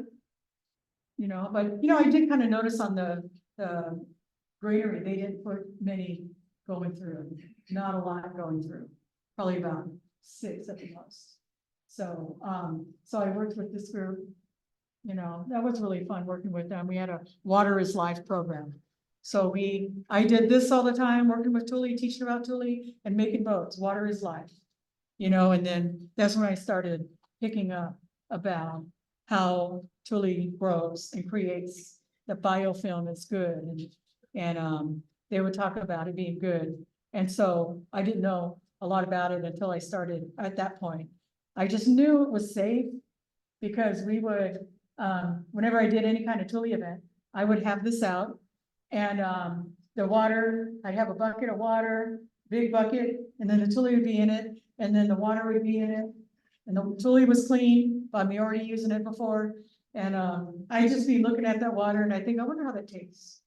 It's got Tule grown in it, you know what I mean? It must have a flavor. So I just put a cup in it and just drink it. Maybe yeah, it tastes good. But see, now that was good for me, because I got the biome, the biofilm from that in me too. So it was probably helping me as well. You know, so anyway, it's good stuff. And, there were other native people that would see me doing that. Oh, did you drink that Tule water? I go, yeah, my family did that too. And then I go, want some? You know, and so it just kind of always turned into that kind of thing. You know, and then my daughter Chrissy grew up playing in the water, so you know she was drinking it, sitting in there. So, and this is what I made with it. I was invited by the, was it, at the Presidio in San Francisco, sell cement, whoops, sorry. All the cement there that I had to engineer to make this thing stand up in the cement, see? So I had a particular plan and it worked. And, and then we ended up making, oops, I keep doing that. Ended up making, 3 huts that had a shade on it, just like a Yocut village, you know, but that would have been the only one I can make on that cement, you know. So, it worked. And I did call Yokuts up, you know, go, Yocut people there? I'm making this village. Would you like to join? You can learn how to do it and make mats and make a hut, and, you know, but none of them came. So, but I kept trying, but I didn't get any, but, you know, I had enough help to do it. That was the hard part. The Water is Life people did, and so that was really helpful. We had boat makers helping me do this. Even New Zealand, was there at that time and helped us do that, you know, because they would come and visit us quite a bit, the New Zealanders. And so, they would help us make this stuff, and they asked me to make them some things, you know, it was really nice, coordinating with other groups. So, that was a nice village. Yeah, again, just playing in the water. Water is life, and that's why I think I put this in here. And water is life because just having fun in it. You have to be in the water. It's fun. This was also what I noticed in that, which bothers me, is a lot of times they'd show these drawn pictures and then they'd say horrible things about us. You know, you had 2 choices in this article. They said it was in 2 places in the paper. And if you read that, it says it clearly, but they call this filthy and slothful habits. We're filthy with slothful habits, as opposed to being outside barbarians. So I don't know which one's better. So, but that's how it listed us in there, right here. So, I look at this stuff and then I tell my grandma, how did you live reading things like this? How was that? You know, how did you get through that? You know, and she'd always say, because, I just don't talk about those things. And that's just kind of like always her phrase. So I just learned that. I don't talk about them. And it makes sense. So, it's just protecting her heart. So, again, I just love these pictures. I put it in there so much. It's the different one. It's the Hawk by, it's called Hawk Village. It wasn't the native people's name. They didn't name it that. It was a hawk farm with all the pig stuff. You know, they just let them stay there. So that's the village they stayed in. So they tried their best to use that to make the village to stay in. So you can tell how bad it looks to me compared to the other one. You know, and then native people also had this habit that when they'd go to work with people, they'd work wearing the clothes they were given to work. And when they go home, they would take their clothes off and just walk home, because that's how our people were. You know, it's hot. It's hot here in California. You don't need clothes. You know, the most clothes you wore were probably a lot of necklaces and a skirt. You know, and it was a 2-sided skirt so that you could flip it under and sit on it. You know, so you see the clothes drying out there that they worked in, the work clothes. So this is a Calusa village. See, it has a similar look to it. You know, they have a net in the water there. And I love how they said that they could catch salmon all year long. Nearly all year, of course, because they come up a certain time. But they could catch that in Calusa. You know, that many. I remember my aunt telling me when she was 5 years old, she told me when her dad, my grandpa, would go work the farm. They'd release the water on the fields. There was no filters in the water for the fish. So when they released the water in the fields, there was living, breathing, healthy salmon being thrown on their acreage. And so they would, Chris would run in, she goes, I'd run in and tell them, I go, they're just letting all that salmon loose on the ground. And, they couldn't do anything about it, because they do what they want, and they'll just turn you into somebody and you'll get killed. So don't say anything. He goes, they probably are coming off of that phrase that they learned on the East Coast, that when you put a seed, you put a fish on it. That's probably what they're doing. And so, but they're just wiping out the salmon from the very beginning, So, I'm sure it reduced the numbers eventually to have no salmon. But my Aunt Chris told me that every once in a while, when she was in the field and she'd see that happen, she'd go out there looking for a salmon that would like get her attention, and then she'd pick it up and she goes, with all my might, I'd just grab that thing underneath its fins and hug it, and I'd carry it home, and then we would give it a respectful life by eating it, paying homage to it. She goes, we couldn't eat that much salmon. She goes, but grandpa would get in trouble for doing that. She goes, I guess I could get away with it. They thought it was funny because I'm a little 5-year-old trying to carry a huge salmon. Because they thought it was cute. So that's me still doing interpretation outside. I did interpretation outside a long time ago. This is actually in the Sutter Buttes on one of the tours I did there. So I've always been outside, being able to live my life, gathering, teaching, making things, and being outside doing my work, which I love to be able to have. And again, still outside. It's just always a big part of it. And I forgot to show you my little little wren hiding there. At the tending garden, there's not much wren there. Hopefully with the food we produce by doing our cattail mat stuff, that it'll be enough to attract wren to come join us at the tending garden. And so I wanted to get to this picture, which is another use. You see a mighty fine cake he made. The little boy didn't really want to work on the boat. That's the size of the boat that they were riding in the pond. You see how big that is? That size of the boat. So he really wasn't interested in doing that. But when I said, did you want a skirt, to wear, you can wear it. He's like, yeah, I could do that. Made him a skirt to make him happy, but he automatically flipped it around his neck and it turned into a cape. Then he was flying all over the place. So he was like into superheroes.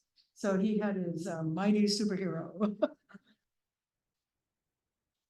And so you see inside sizing the mat up. Oh no, that's him playing in there. He's sitting there.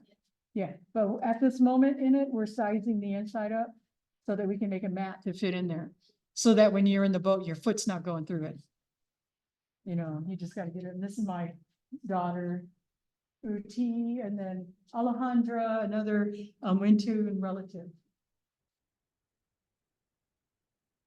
And then our full size and our mats that are so important to what we're doing. Look at that bundle right there. How do you like that? That's huge. I love them when they're that size. Someone's tying at the bottom. I'm holding it up so they can tie it. And then here's the bundles we got from the Yellow Basin that day that I was showing everybody gathering. And then that all became about 1, 2, 3, 4, 6, 7, 15, 16 bundles. Not a huge boat, but a good sized boat. This is another group, important, because it's the first group I did the Cattail and Tule mats with. And this was an idea I had before COVID hit. This was what I just started doing, was these mats. I wanted to make that island.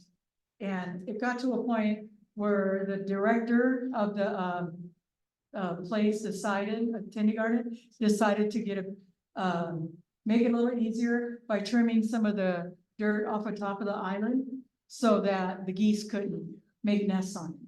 So that we can just fill it full of cattail root without the presence of the geese. We're getting close, almost done. So this was the group we had, and they were actually from, some of them were from Natomas High Charter School. I connected with them, and we got them together to come out, and they said, we're gonna get a visitor, our visitors, our friends from Costa Rica. And then when they come here, we wanna do something culturally significant. And so they asked me, what can we do? And I go, this. So they were the first group I worked with, the Costa Rica clan and the Natomas Charter School. So they came out together and we did this. We made the mats. And if you see, you can see a root right here. That's just getting woven into it. Okay, so that's what I wanted to be able to show you. Here's the mat. And here's the Tule. And then there's the root. We're just weaving it inside that mat. And so we just keep going. And there's what we did. We soaked it. We dropped them in these containers and just let them soak. And so they sat there for months and they finally grew. See, there's a cattail just growing out of those mats. And the idea is when I make that big ring, we start piling up those mats, they'll all push together and grow off each other too. And then that root still grows down. So it's gonna eventually grab that soil from the island, you know, and then it's gonna end up making more soil. It's gonna make this mangrove, you know, where all these insects can live and then create food. And then that'll attract.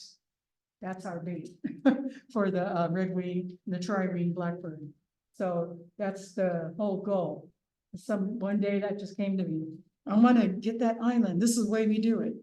And so we're going to be able to do it finally. So before COVID, we had this growing. It got thrown out there on another island, and then we just got to start it all over again. But this time, make it a bigger process. Those are just some things I make from the product over there. Some soap root brushes. This is our first burn out there. And I wanted to make sure we went through the burn because that's so significant to having healthy water. It's when that ash, see the ash that'll blow off and go in the water. That's really good because that helps with clean water, and it also creates little apartment places for all the little invertebrates to live and harbor. And that's what they do. So Jeffrey's got good slides on that. And again, burning, and then the Keepers of the Flame class that we started at here, you know, with me doing this kind of stuff, it turned into a class. So now we regularly go out and burn with the class. So we've had 4 years of this class now. And so that's why I say Keepers of the Flame that helped me and their alumni. They all join us out there doing stuff. Oh, and yeah, I just wanted to make sure, acknowledge Danny here. He's a Maidu fireman. So it's nice to have, you know, the native person who knows all this stuff too, that comes out and joins us. And here's the first burn. See that little deer grass growing outside of the whole patch of deer grass. So we burned that one first. And then as the year passed, let's go back and check on it and see how they look and see the difference. When you burn it every year, it doesn't have all that extra growth. So when you see deer grass growing on anywhere inside of the road, it needs to be cut. You need to get that off of it so it can grow in beautiful like that and have its respect. And so this is us burning out there. Not all of them at once. You have to be careful with burns. We'll burn them a few at a time. And then if you get more people, then you can burn more than just a few at a time. Then you can get it all done. So that's a good burn. And there's a good healthy one with good chromes. The basket material, which is the long piece, not the middle. Basket material is long piece. That's what we need. So there's after we're burned. Now look at it now. After we burned it, so it's all green. So then our next thing to burn was the grass over here, the creeping wildfire. So now we're at a good place. We've got it all burned. These are future burn items. That's the Cattail and the taking care of the oaks. So that's another thing I want to do. Eventually, that's on my list. The fields with all the native flowers. You know, I just wanted to show that when the fields were burned, you gathered those seeds, and when you gathered the seeds with your seed beater baskets, you were actually planting seeds too, because you're not gathering all of them. They all fall on the ground and they grow. So that's what California looked like, was all these spatterings of like a multicolor quilt of all these flowers. See, look at, there's another one to the top left, but this is the end of my show. And thank you. And we need to have Geoff share what he has to share. It's awesome.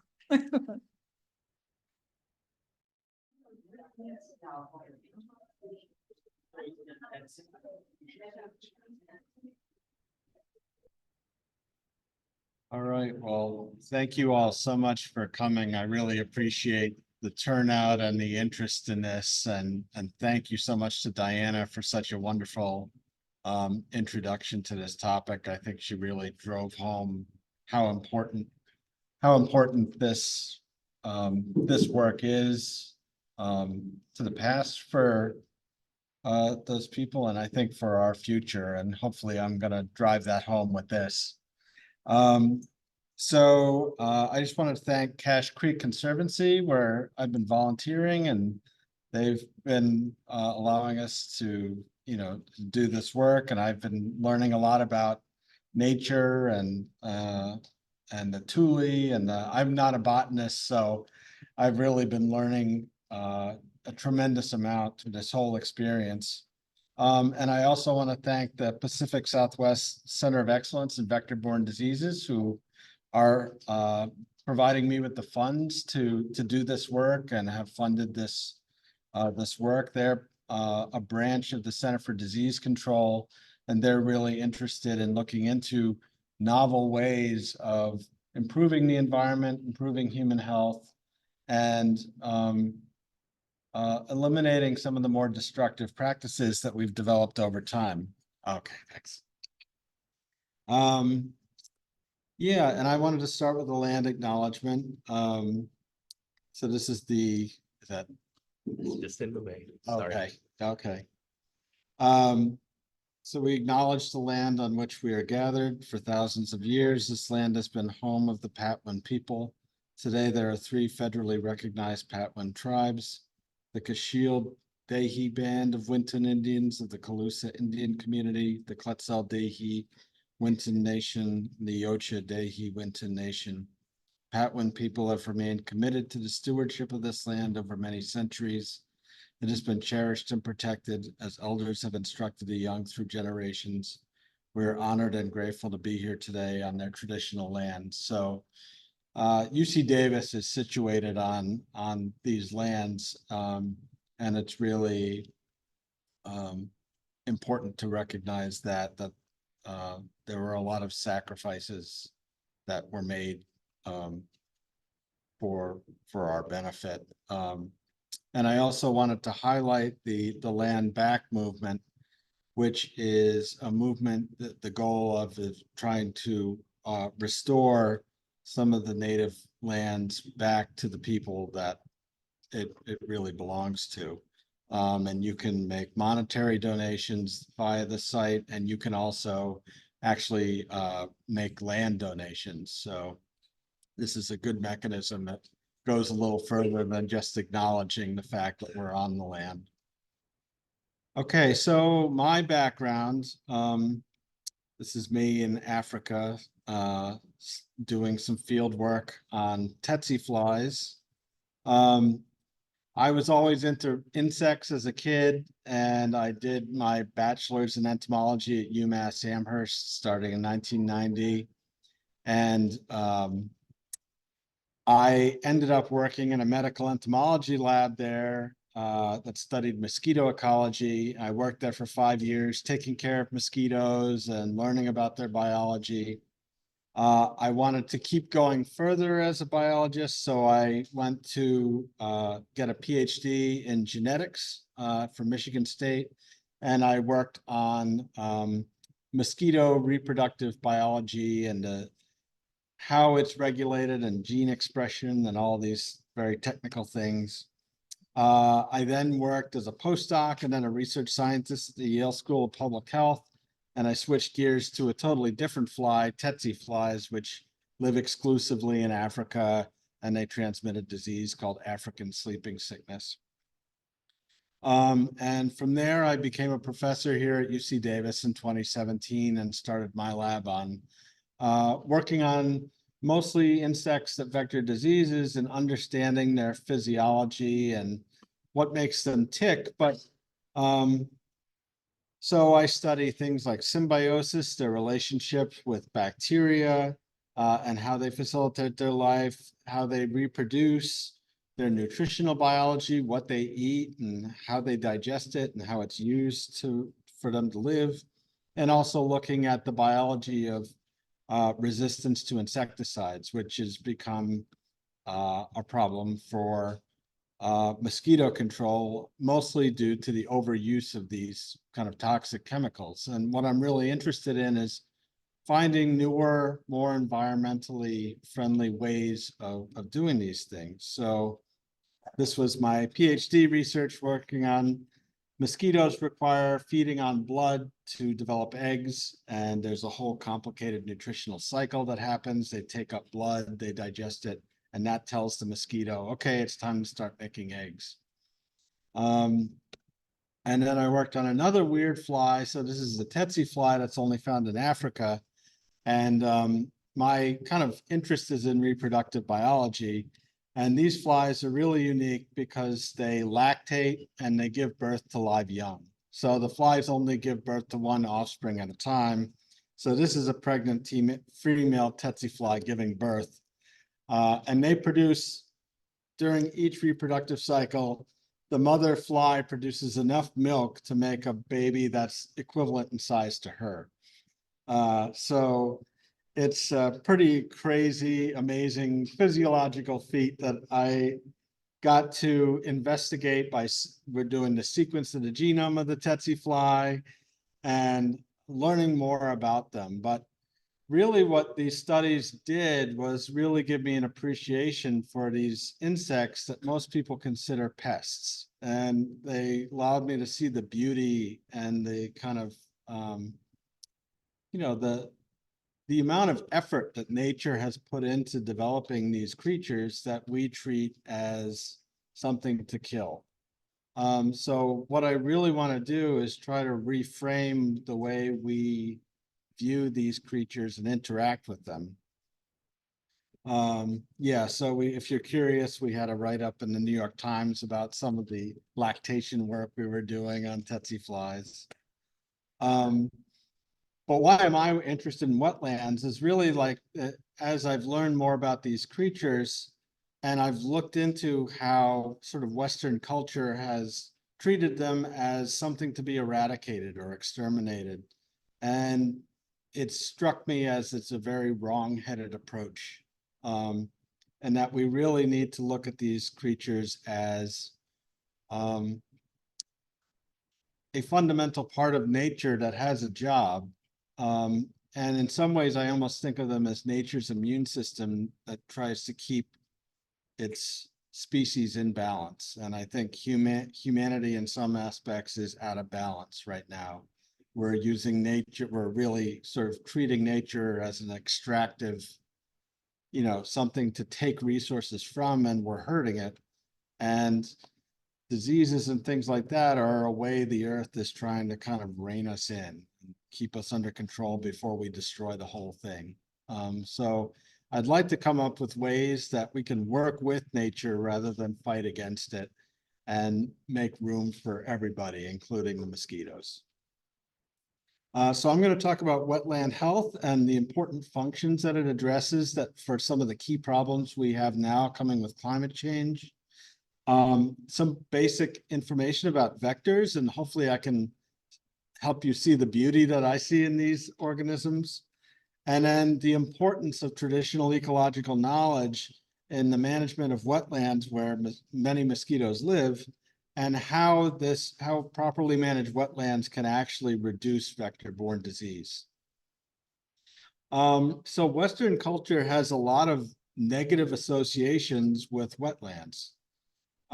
They were historically dumping grounds, so oftentimes water becomes a recipient, like Diana mentioned, of dumping garbage, pollutants, chemicals. And this is the place where we're getting water is an essential need for humanity, and we dump everything into it, which is just, it doesn't make any sense.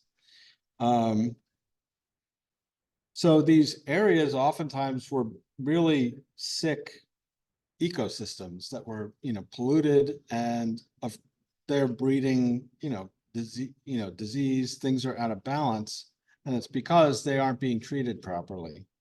They were considered to be unproductive.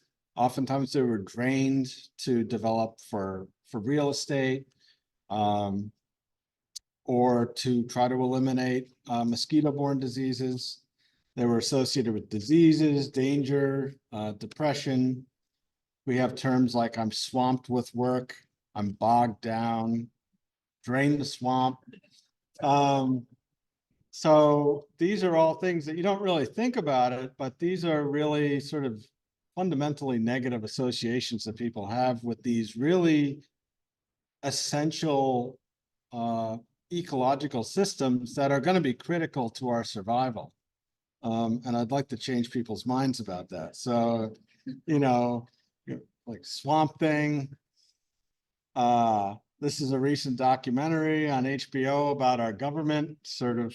So we are considering our government as a swamp filled with, these dangerous creatures, and I think it's because we've been filling up our government with trash.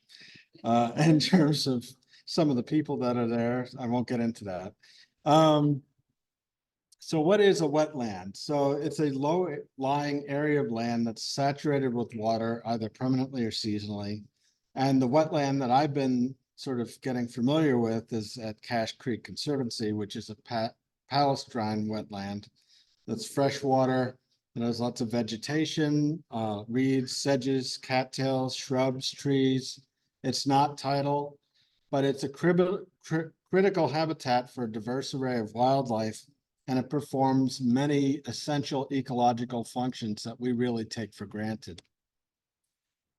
So just some of the beneficial roles that wetlands play: they facilitate groundwater recharge, they control erosion, they regulate temperature, they purify the water, they sequester carbon, they function as habitats for many different diverse animals. They're a hub for biodiversity that seeds surrounding areas. They cycle nutrients. As you just heard from Diana, they have tremendous cultural value that we need to really get back in touch with. They produce a lot of valuable materials. They're a perfect place to do educational work, and they're wonderful for recreation as well as mental health. So I'm going to go through some of the big problems we're facing and why wetlands are important. So this is from a recent article in the New York Times showing the trends in wetland, or trends in groundwater. And you can see here in California that we are at a severe deficit in groundwater. And some places in the Central Valley are even running out of, the wells are running dry. And it's because we're pumping all this water up out of the ground. And we have eliminated a lot of wetlands for agricultural crop areas, or for just paving things for, strip malls or housing. And that has really limited the ability of water to penetrate the ground and restore those groundwaters. So there's just a couple of articles. So this one in the San Francisco Chronicle showed that towns in the Central Valley have actually sunk a whole foot due to the collapse of the the sort of underwater cisterns where this groundwater is, because they've been pumped out and the ground has fallen on them. And it's very hard to get those to come back after they've collapsed. So wetlands really assist with groundwater recharge by slowing down incoming flowing water through the root systems in the soil. And by slowing it down, it allows the water to percolate down into the ground. And the root systems, so Diana mentioned those roots can drop very long distances into the soil. It creates channels for the water to infiltrate some of these very dense soils, allowing them to go down through the ground. And as the water does go down through the ground, the soil will pick up contaminants that are in the water and actually function as a filter. So it not only allows the water to fill up the groundwater, but it's also helping to purify it in the process. We also have a big problem with soil erosion in the country. So soils in the Midwest are shown to be eroding from 10 to 1,000 times faster than it's forming, which by estimates will run out of topsoil by 2050 in some parts of the country. And wetlands are actually, as also Diana mentioned, as those Tule breaks down, it's forming this rich soil. And normally when rivers would flood, it would create these floodplains. It would bring this rich soils out, restore the soil. And we've disrupted the water interactions with the environment so much that we aren't getting that restoration anymore. So as the water enters the wetlands, it's slowing it down. And if it's very turbulent water that's carrying a lot of particulates, slowing it down allows those particulates to drift down and settle on the ground, allowing up to 90% of that sediment to come out and settle as soil. So it stabilizes the wetland bed, shorelines, and allows binding of the soil to the riverbanks. Another big problem we're having that I'm sure everyone is aware of are the higher temperatures that are coming due to global warming. So in 2022, the global average temperature was positive 0.89 degrees Celsius, which doesn't sound like much, but if you consider that that's the average across the entire globe, it's a very dramatic increase. These effects are worsened under what are called urban heat islands, where paved areas, large buildings basically absorb and reflect heat around, making urban areas up to 10 degrees warmer than areas that are covered in plants. So the plants and water basically act almost like the Earth's sweat glands. So human beings sweat to cool, and we cool when the water, the heat causes the water to evaporate off. And that's what's happening with plants and water sources, is that the sun and the energy that's coming from that is causing that water to evaporate off, and it's cooling the local environment at the same time.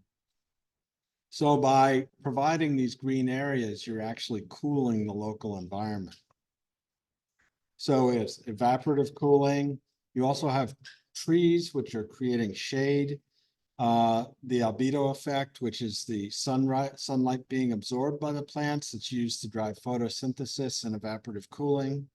And it also creates lots of little microclimates where animals and insects can live in these very dry areas, hot, dry areas, but they provide sort of refuges that are cooler and moister.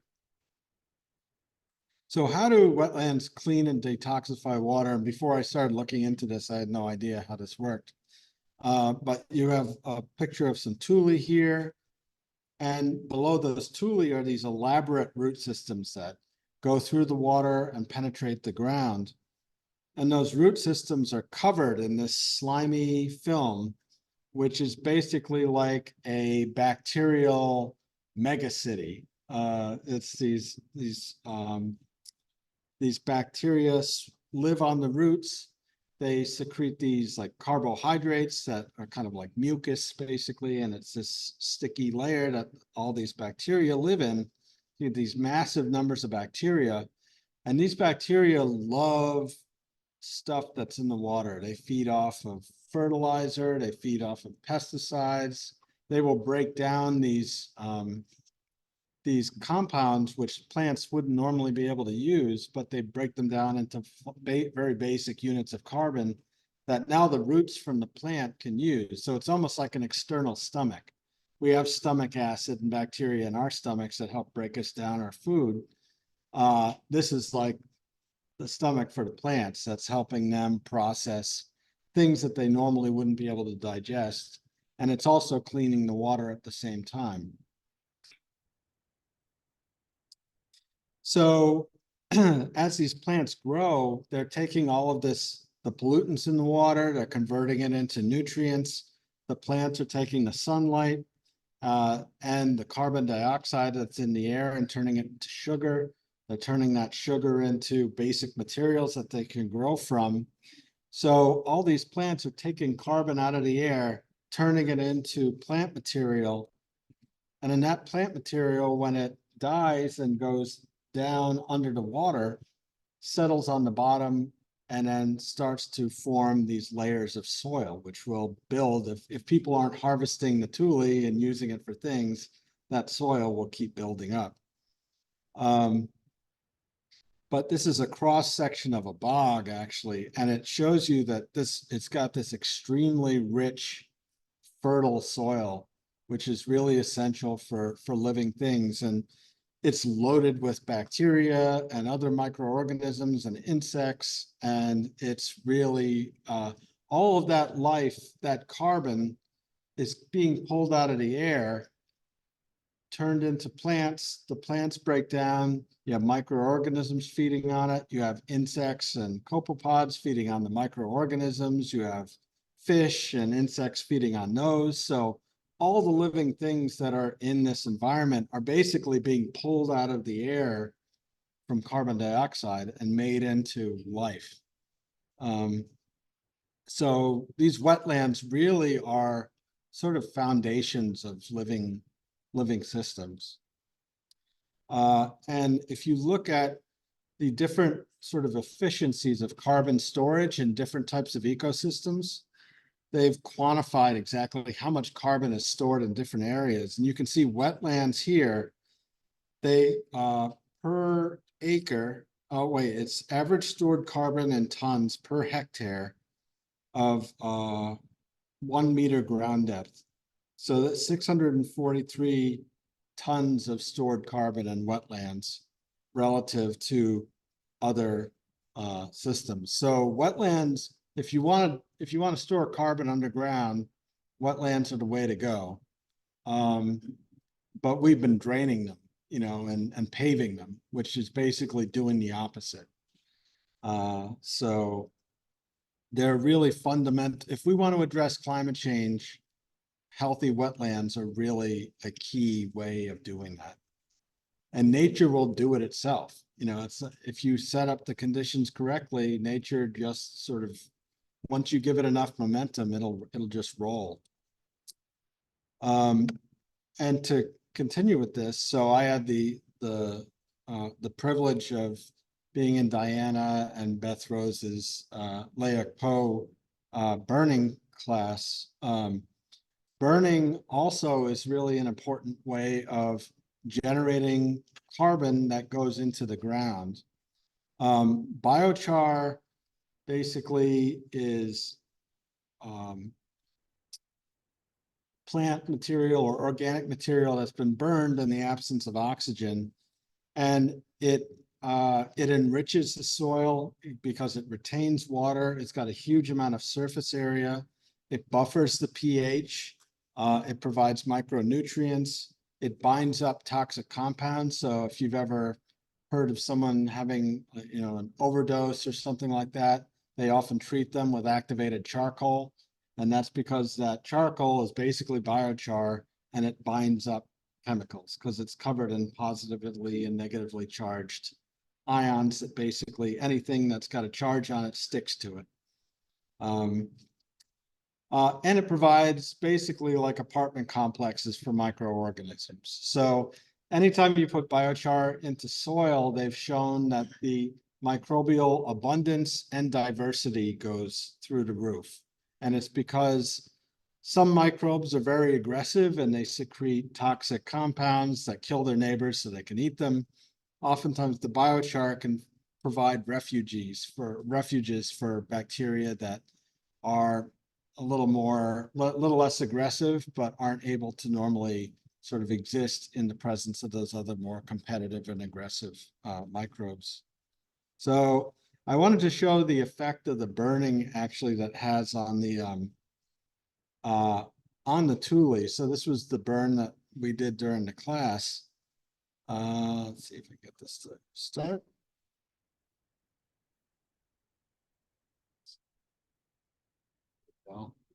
So this was one of the Tule areas that the Tule had basically dried out. So we were burning this whole area back. So the Tule is basically being sort of converted to char. So you can see this whole area has basically been kind of basically converted. So this was on May 14th in 2023. So I went back on June 25th. So this is about 5 weeks later. This is the exact same area 5 weeks later. So that's all new growth. That's basically carbon that's been pulled out of the air and converted into plant material. So you can see how, how vigorously those plants are growing in that carbon rich soil that's filled with biochar. So this is a microscopic view of biochar. So you can see what I mean by these little apartment complexes where they have these little areas that normally the plants are using to transport fluids or nutrients. That gets boiled off and it creates all this internal area that creates these safe spaces for things to live. And this is a recent article on it's called Dark Earth, which is a soil that was found in the Amazon that's extremely rich. And what they found is that this soil was maintained by indigenous peoples using a combination of biochar and basically composted, food or plant materials that help create this super rich soil. And that sort of knowledge had been lost, but there are people that are from those indigenous tribes in South America who are sort of restoring these practices to kind of bring this sort of indigenous technologies back to really facilitate better crop growth without the need for fertilizers or pesticides, things like that. So as I mentioned before, those wetland plants and the microbes form the base of the food chain. They feed fungi and microbes. Those fungi and microbes feed worms, copepods, snails, midges. Those things go up there, feed the birds, they feed other insects, so there's this entire food web of life that the foundation is in those plants that are pulling those nutrients out of the air. So these are just some pictures of animals that I've taken at Cache Creek. Not all of them are from Cache Creek, but the majority are. But you can see how biodiverse these habitats are. And that biodiversity, all of these different species are bringing different jobs that they do that allows us to be a very resilient and thriving ecosystem. It's far from a kind of decrepit or disease-ridden place that is often kind of portrayed. And as that's the case, these are wonderful places to do educational activities. So this is Francesca Rubino, who is in the vet school here, and she's working on tick biology. So she brought students out to do some tick flagging. They actually didn't find that many ticks, but I think we got 2. but it is a wonderful place to learn about biodiversity, conservation, to do field research, to learn about climate biology, sustainable practices, cultural insights, actual immersive hands-on learning. And it allows you to combine different sort of disciplines under one roof. There's also been very significant connections between being in nature and human physical and mental health. So they've shown that time in nature actually is associated with reduced blood pressure and stress hormone levels. That was one of the reasons why I started volunteering, was because my blood pressure was going through the roof, trying to make tenure. Improved well-being. They found that if you spend more than 120 minutes per week out in nature, people report better self-reported health and well-being. It helps with anxiety, just a generalized improved mood. And it's also been shown to be good for attention restoration and issues associated with things like attention deficit disorder.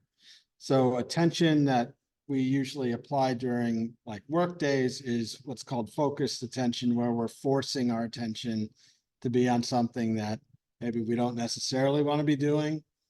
Whereas when you go out in nature, it's allowing your attention to just be free to what it is that's attracting you the most. And it's giving that part of your brain, that sort of reining in your focus, an opportunity to breathe a bit. So I get the question, like, what good are mosquitoes? Like, why, what would happen if we eradicated them? Wouldn't that be great? And my opinion is no, is that mosquitoes are part of this biodiverse ecosystem and they are playing important roles. And I'm hoping that I can get you to appreciate that. So mosquitoes are very diverse. A lot of people think there's just like one species of mosquito, but there are about 2,500 different species, 180 in the United States. You can find them everywhere except for Antarctica. And they primarily feed on blood. But not all species of mosquitoes feed on humans. Many of them are very specialized to different animals. Not all mosquitoes transmit diseases. And some mosquitoes don't blood feed. So this is just to give you an idea of all the different flavors of mosquitoes. But these Toxorhynchides mosquitoes are particularly interesting. These guys are very big. They're called elephant mosquitoes. They don't blood feed, but the larvae are predatory and they eat other mosquitoes. So these giant larvae that actually will go after and eat other mosquitoes. So they're pretty cool. But there are some mosquitoes that are problematic, and I'm just going to highlight some of the arthropods that are causing some issues. So this is the what's known as the Western encephalitis mosquito, or Culex tarsalis. So we have a lot of these guys in Davis. They transmit West Nile. We also have a new arrival to California called the yellow fever mosquito, or Aedes aegypti. We also have a number of different ticks. So these guys are the Western black-legged tick. These guys transmit Lyme disease. There's also fleas, as Diana mentioned, but without the fleas, we wouldn't have the sun and the moon. So I think maybe we should give them a little appreciation. But they also do things, they can transmit things like bubonic plague and typhus, which have started to show up in some of the homeless populations in Los Angeles. So the best way that you can really prevent disease is by educating people, in my opinion, is that if you give people the agency to understand the risks associated with these things, it's way more effective than dumping mass amounts of pesticides, and allows for a more measured way that we can interact with these things. So mosquitoes are fundamentally aquatic insects.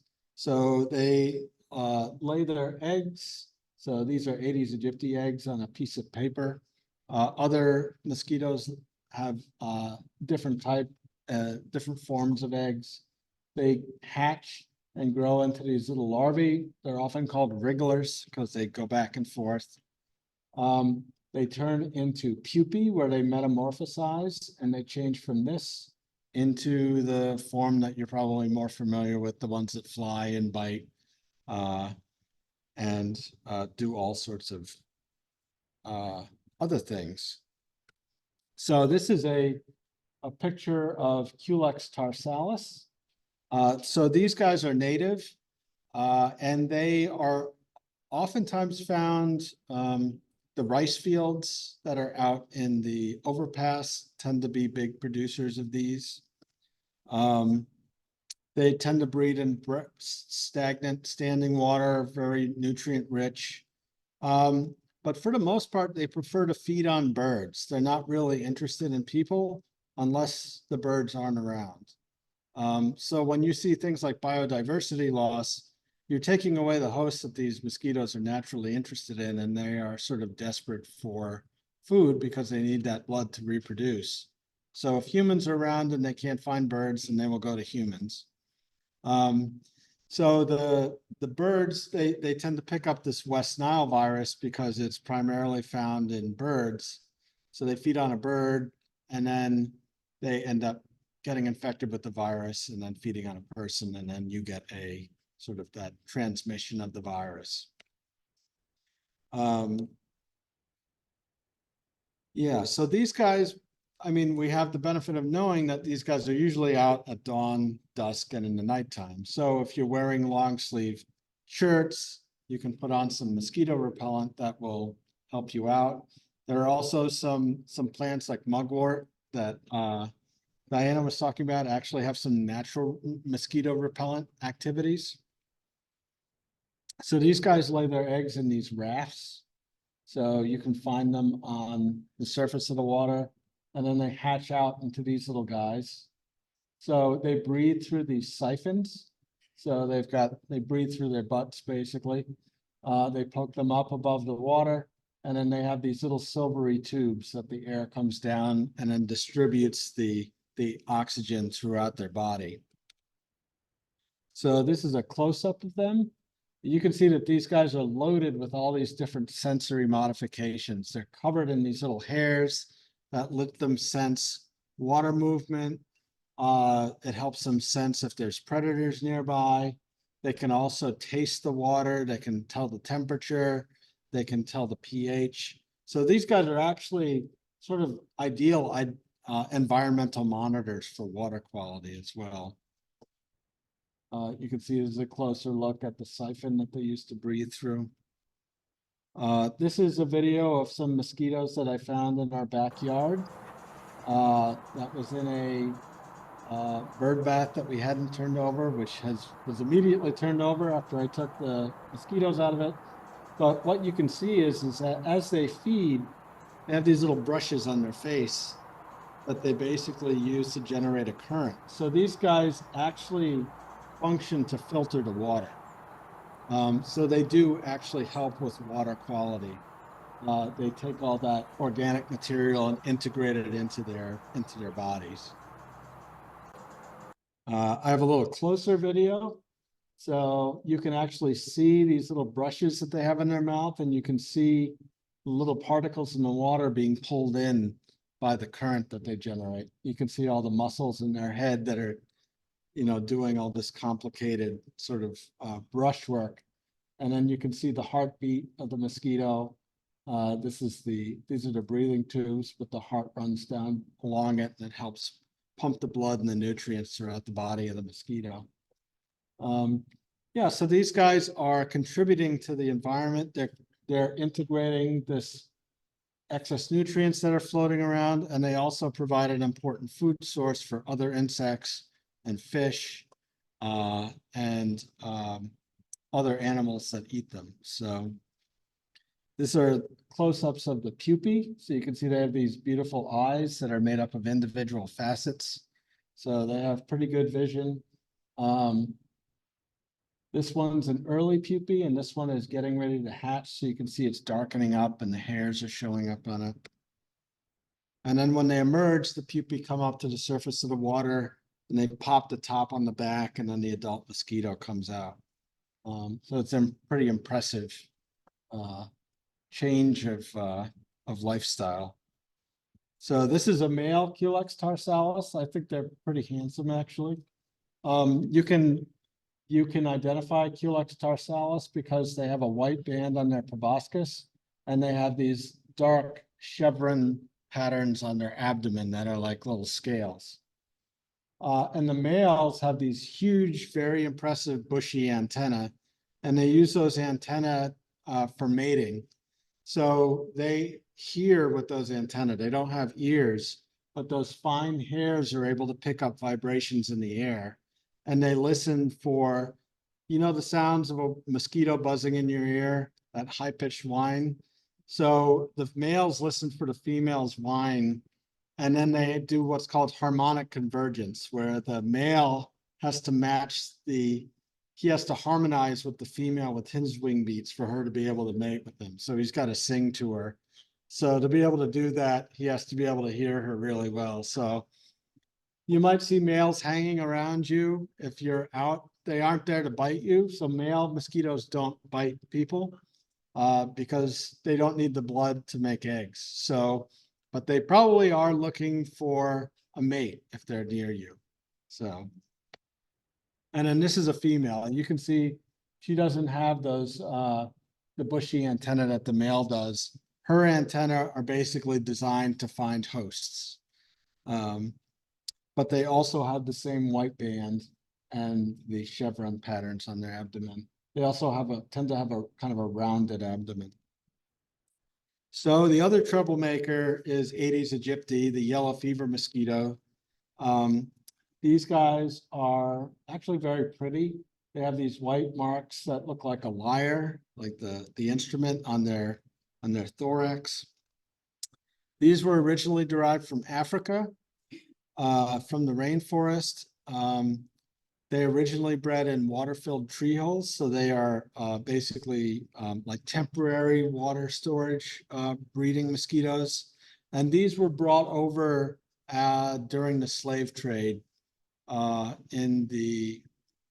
1500s to the 1800s, and basically introduced to South America, the Caribbean, and the United States during that time.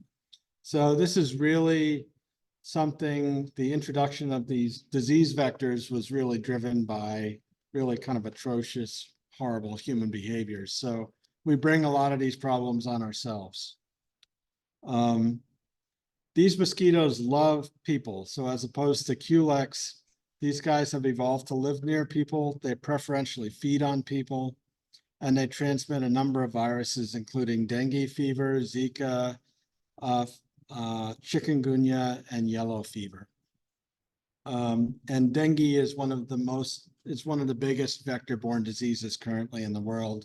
And with climate change, it's expanding. So these guys are aggressive. They'll bite during the day, and they love breeding around human habitats, human-made habitats. So they originally were in tree holes, but now they love to breed in empty containers, old tires. You can find them in cemeteries in the holes that they use for flowers because they collect water. So they have a different kind of look to them than the Culex do. They have shorter siphons. This is you can see when they molt. So when they're larvae, they go through 4 different life stages or 4 different instars. And each instar, they shed their skin and their entire sort of breathing system with it. So it's pretty impressive biology. These are the pupae. You can actually see the eyes undergoing metamorphosis and developing here. The cells for the eyes are actually migrating into place. So they're really, I find them to be kind of quite beautiful and amazing, even though they do cause a lot of woe for people. And then this is an adult male Aedes aegypti. So you can see he's also got the bushy antenna. but the Aedes aegypti had these cool, fancy white striped legs. And then this is a female Aedes aegypti. The tips of their abdomens are also pretty pointed. She's full of a blood meal that I probably gave her. So, but we're concerned about these mosquitoes because prior to 2013, they didn't exist in California. And then they popped up on some of the surveillance traps. You can see the green areas are where surveillance takes place. The red is where they were detected. So this is 2013, 2014, 2017 to 2018, 2021, 2022. And you can see that they're sort of exploding through the state. We don't really understand what happened in 2013, that they suddenly became able to live here, but they have started and they're not going anywhere because they're very resistant to insecticides, because these mosquitoes have been subjected to insecticide treatments for decades. So vector-borne diseases are illnesses caused by parasites, single-celled parasites, bacteria, and viruses. They're transmitted by a number of different insects. We're focusing on mosquitoes, but there are others. But these diseases really thrive under conditions that limit access to sanitation, healthcare, and protective measures. So in healthy environments, you often don't see these diseases pop out in big epidemics. It's really where you start to see places that have been disrupted, natural disasters, war, where there's chronic impoverishment or ecological disruption. And that's because a lot of these mosquitoes, especially like Aedes aegypti, thrives in ecologically disrupted habitats because we've created a lot of potential breeding sites for them, and we've removed natural predators and other things that would normally mitigate them. And last year, they actually detected 2 locally transmitted cases of dengue in California. So mosquitoes are here, people are here, and the viruses could definitely be here, and they appear to be starting to trickle in. So this is something that people are concerned about. And vector-borne diseases are a pretty major problem in the United States. So some of the big drivers of vector-borne diseases are consumer culture, overconsumption, excessive waste, environmental degradation, alteration of ecosystems, and production of vector breeding sites, lack of social support. So a lot of doctors don't know anything about vector-borne diseases. People don't know about the insects that transmit them or the diseases. Our education system isn't really providing a good background on this. Climate change is changing the conditions. So as temperatures warm up, it's increasing the environment in which these mosquitoes can live. And agriculture and development, the monocultures have reduced diversity. Pesticide use drives insecticide resistance. Suburban development contributes to biodiversity loss, insecticide resistance because people are spraying their houses for any number of different reasons. So all of these things tend to combine to create an environment in which vector-borne diseases tend to be better transmitted. So this is just kind of a rogues gallery of the types of viruses that are out and about that we sort of worry about. But a lot of the infrastructure associated with suburban infrastructure cause a lot of these problems. So there are these yard drains, so the water drops into these drains, and then they go into pipes that run under the yard. Those pipes are oftentimes corrugated and hold water. So you basically got water sources protected from the sun that are being refreshed with nutrient-rich water off of somebody's roof, which provide perfect breeding sites for mosquitoes. Electrical vaults, PG&E has vaults that are underground, that have openings that mosquitoes can get into. They hold water. And they function as great breeding sites. Lawns and non-native plants require lots of water, especially in places like the Central Valley where it's very dry.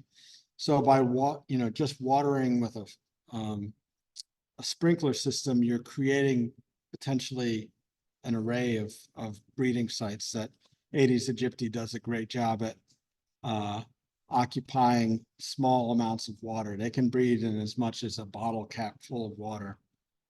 And then invasive ornamental plants can overrun native biodiversity. So if they're overrunning those plants are needed to support other native insects and animals. So the loss of those plants really undermines the foundation of a larger scale biodiversity. And our primary way of controlling these mosquitoes is using insecticides, either on larval sources, or if there are reports of a disease, there's a lot of demand by the public to get rid of mosquitoes. And the only tools that the vector control districts really have are public education and spraying adulticides to try to reduce the risk. But these tend to be temporary benefits and it drives resistance. So I feel like we need to develop more sustainable ways to do this that are not going to have negative impacts. The insecticides also hit a lot of off-target things, again, impacting biodiversity. We also use tremendous amounts of fungicides, herbicides, insecticides, nematicides in crops that then runs off in the groundwater. And if you don't have wetlands to decontaminate all that stuff, it just ends up in the water where the mosquitoes are breeding. So it's not great. So how can we mitigate this using traditional ecological knowledge? So I think there's a tremendous amount to be learned from, what people like Diana have carried forward with them. And that information is really precious. And that we need to amplify voices like hers and get them integrated into these decision-making processes as to how we're dealing with these issues. They're really critical for having healthy ecosystems, and these ecosystems tend to balance out these problems by themselves. They don't completely eliminate it. It's not a magic bullet, but there's so many benefits to wetlands. And oftentimes when you talk about wetlands, people often assume that, well, you're just going to make a lot of sites for mosquito breeding. But the reality is that healthy wetlands, ecologically diverse wetlands, are not major sources, and that mosquito breeding tends to come from sources that we make. So, we can help with breeding site reduction. It allows for excess water drainage. If you use native plants and flora in your yards, you don't need to water those plants. So that way you're reducing water usage, you're reducing breeding site production. Water quality is going to be better. Biodiversity is going to be better. You're going to reduce levels of insecticide resistance because you take away that pressure on the mosquitoes that are living in that environment. The biodiversity is really critical because it creates competition for habitat. So the more animals you have living in a system, an invasive mosquito, if it doesn't have any competition, can do really well. But if you have other organisms that are in there, they're going to outcompete that or make it difficult for it to really establish in large numbers.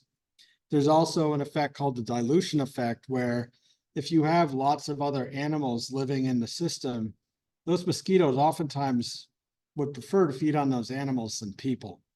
And oftentimes those animals, some animals are hosts for viruses, but others are not. So this is a paper that came out in Trends in Parasitology showing how natural ecosystems, they have increased numbers of predators, high competition, lots of wild hosts. As you start to develop agriculture, you see the diversity of mosquitoes and other vectors going down, but the ones that tend to stick around are the ones that like to feed on people. They tend to have availability of artificial habitats, less competition, less hosts, more domestic hosts like humans and animals. And then in urban places, only the mosquitoes that can take advantage of human created breeding sites are able to live. Things like Aedes aegypti, which are really good at transmitting diseases. There's no predators around. You have more humans around, and there's not a lot of competition. So it sets up a perfect situation for disease transmission. But if we can build up our local ecosystems and build up our biodiversity, you naturally have lots of predatory insects and animals. You have wild turkeys, they eat ticks. Dragonflies are massive mosquito eaters. You have robber flies, spiders, frogs, lots of animals that use mosquitoes as nutrition. These Western fence lizards are thought to be a reason why we don't see as much Lyme disease in California.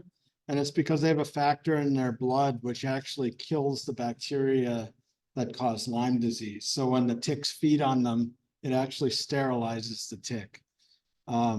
So by having the animals, by having a diverse arrays of animals as alternative hosts, there's all these interactions that we don't even understand. This is just one, but I'm sure there's more that we don't know about. Yeah, these are cliff swallows that I saw at Cache Creek. So this is a massive colony of these guys. These guys are insectivorous. You can see them feeding their babies, but you can see from just the sheer amount of birds and biomass and birds that it takes a lot of mosquitoes to make those birds. So dragonflies are also a very kind of important ecological control method. Both the adults and the larvae feed on insects. Their relatives, damselflies, are also insectivores. And this is just a quick video about dragonflies. This episode of Deep Look is brought to you by Let me see. Curiosity Stream. Audio. All right, I'll do it. For over 300 million years, these lethal hunters have ruled the skies. They're the order Odonata. That's dragonflies and damselflies to most of us. Before the dinosaurs even existed, they had a 2-foot wingspan, like a small hawk. Today, they're more modest in scale, but no less deadly. Take their eyes. Each tiny hexagonal cell picks up light from a different direction, which gives dragonflies an almost 360-degree range of vision. So these guys are extremely effective hunters. 4 wings help them hover or turn on a dime. Anyone seen the new Dune movies, the flying that means this hunter are based off of dragonflies. Rarely misses. So that's a dragonfly catching a mosquito. The weird thing is, Odonata spend most of their lives in a place where these killer piloting skills don't help. This is where their mothers lay their eggs. Wetlands. And then those eggs hatch When they out hatch, into the babies, called nymphs. larvae or And nymphs, those nymphs spend months or are years also underwater. predatory. And they have these sort of Their wings are extending still jaws growing, which come so they out, aren't any help in scoring a meal, and like they this use that tasty to hunt mosquito larva. underwater insects like It's a mosquitoes. larva-eat They also larva eat fish world down sometimes. here. So Did you could see sort of that? see it come out there. They're going to show it again. Let's slow it Actually. down. The nymph has a killer lip called a labium. Remind you of this creepy thing? So this is the movie Aliens. That's where they got the idea for the extending jaw. For and this the skimmer aliens. nymph, it's shaped like a spork. So they said this Only one's shaped like a dragonfly and spork. damselfly This one's nymphs got have this two, special lip. fangs at the This end of it kind that of they can use to dragonfly nymph, impale their prey a and darner, bring it in. has an extra You can surprise. see this guy. There's a pair of pincers right at the end. So this is very slow, but it actually happens very It all quickly. happens in a fraction of a second. So that's a mosquito that's not gonna go on to bite anybody. Think of the lip as a Yeah, knife, so they're fork, very and impressive plate, hunters, all and they're rolled also, into I find them one. to be quite When the meal is beautiful. over, it folds up neatly, ready Yeah, for they're the very next strange occasion. creatures, but there's These baby there's so many skeeters different don't stand a cool life chance. histories of the animals that live in And that's wetlands good for that, us. You know, we need to learn more about. Let's hope it stays there. Documentaries. Want to learn more about Yeah, so this episode? move on. Yeah, so really, the ethics of, we want to engage with, indigenous knowledge keepers, but this also needs to be ethically done. So this is their knowledge and it shouldn't be given away for free. And they should be, compensated for their time, and they should be integrated into these efforts as an equal partner in making these decisions about the land. And I think there's a lot to learn from kind of more sort of Western-based science versus indigenous ways of knowing, which I think are much more holistic. Western science can lose the forest from the trees oftentimes. And also by engaging people with this, it's also empowering them with the knowledge of some of the, the risk factors that are out there, and they can also provide additional information that can help us develop new ways that are going to make the environment better and reduce disease transmission. Yeah, so I mean, I think we need to be getting people into positions of power where they can start to be promoting these kinds of healthier solutions to these problems. And that this needs to be a holistic incorporation, that it can't just be the information, because the information is so specific to each area. So all the ecologies, all local ecologies are different. So local tribes are all going to have their own knowledge base, and all of those need to be considered. So it's not where you learn one thing and it's applicable everywhere. It needs to be, all these things need to be customized on a local basis. So there's a lot of good reasons to do this. I'm a scientist and I don't know anything about politics, and I don't know how to go about implementing these things, but I just think we would have a much better world if we had people with this kind of expertise making important decisions about the way we treat the environment. So I just want to extend so much thanks to Diana. I'm really privileged to know her, and that she's shared some of her knowledge with me. And I want to thank Anuj for his support and his help, and the other people at YOLO Soul who've been behind these kinds of activities. And I want to thank my lab members, Nicole and Cece, who are here helping out, and my two previous grad students, Taylor and Lindsay, who are also helping me with these things, and PacVec. So that's it. If anyone has any questions, please feel free to email me or stop by my lab in Briggs Hall. I'm happy to chat anytime. Yeah, so I think maybe we'll take a little break, and then Diana will show some of the, oh yes. Sorry, I didn't mean to. Yeah, so I think we're going to take another quick break, and then I think Diana's going to show some Tule weaving and mat making techniques, and then we'll have time for questions and answers if anyone would like to. Yeah. Sounds good.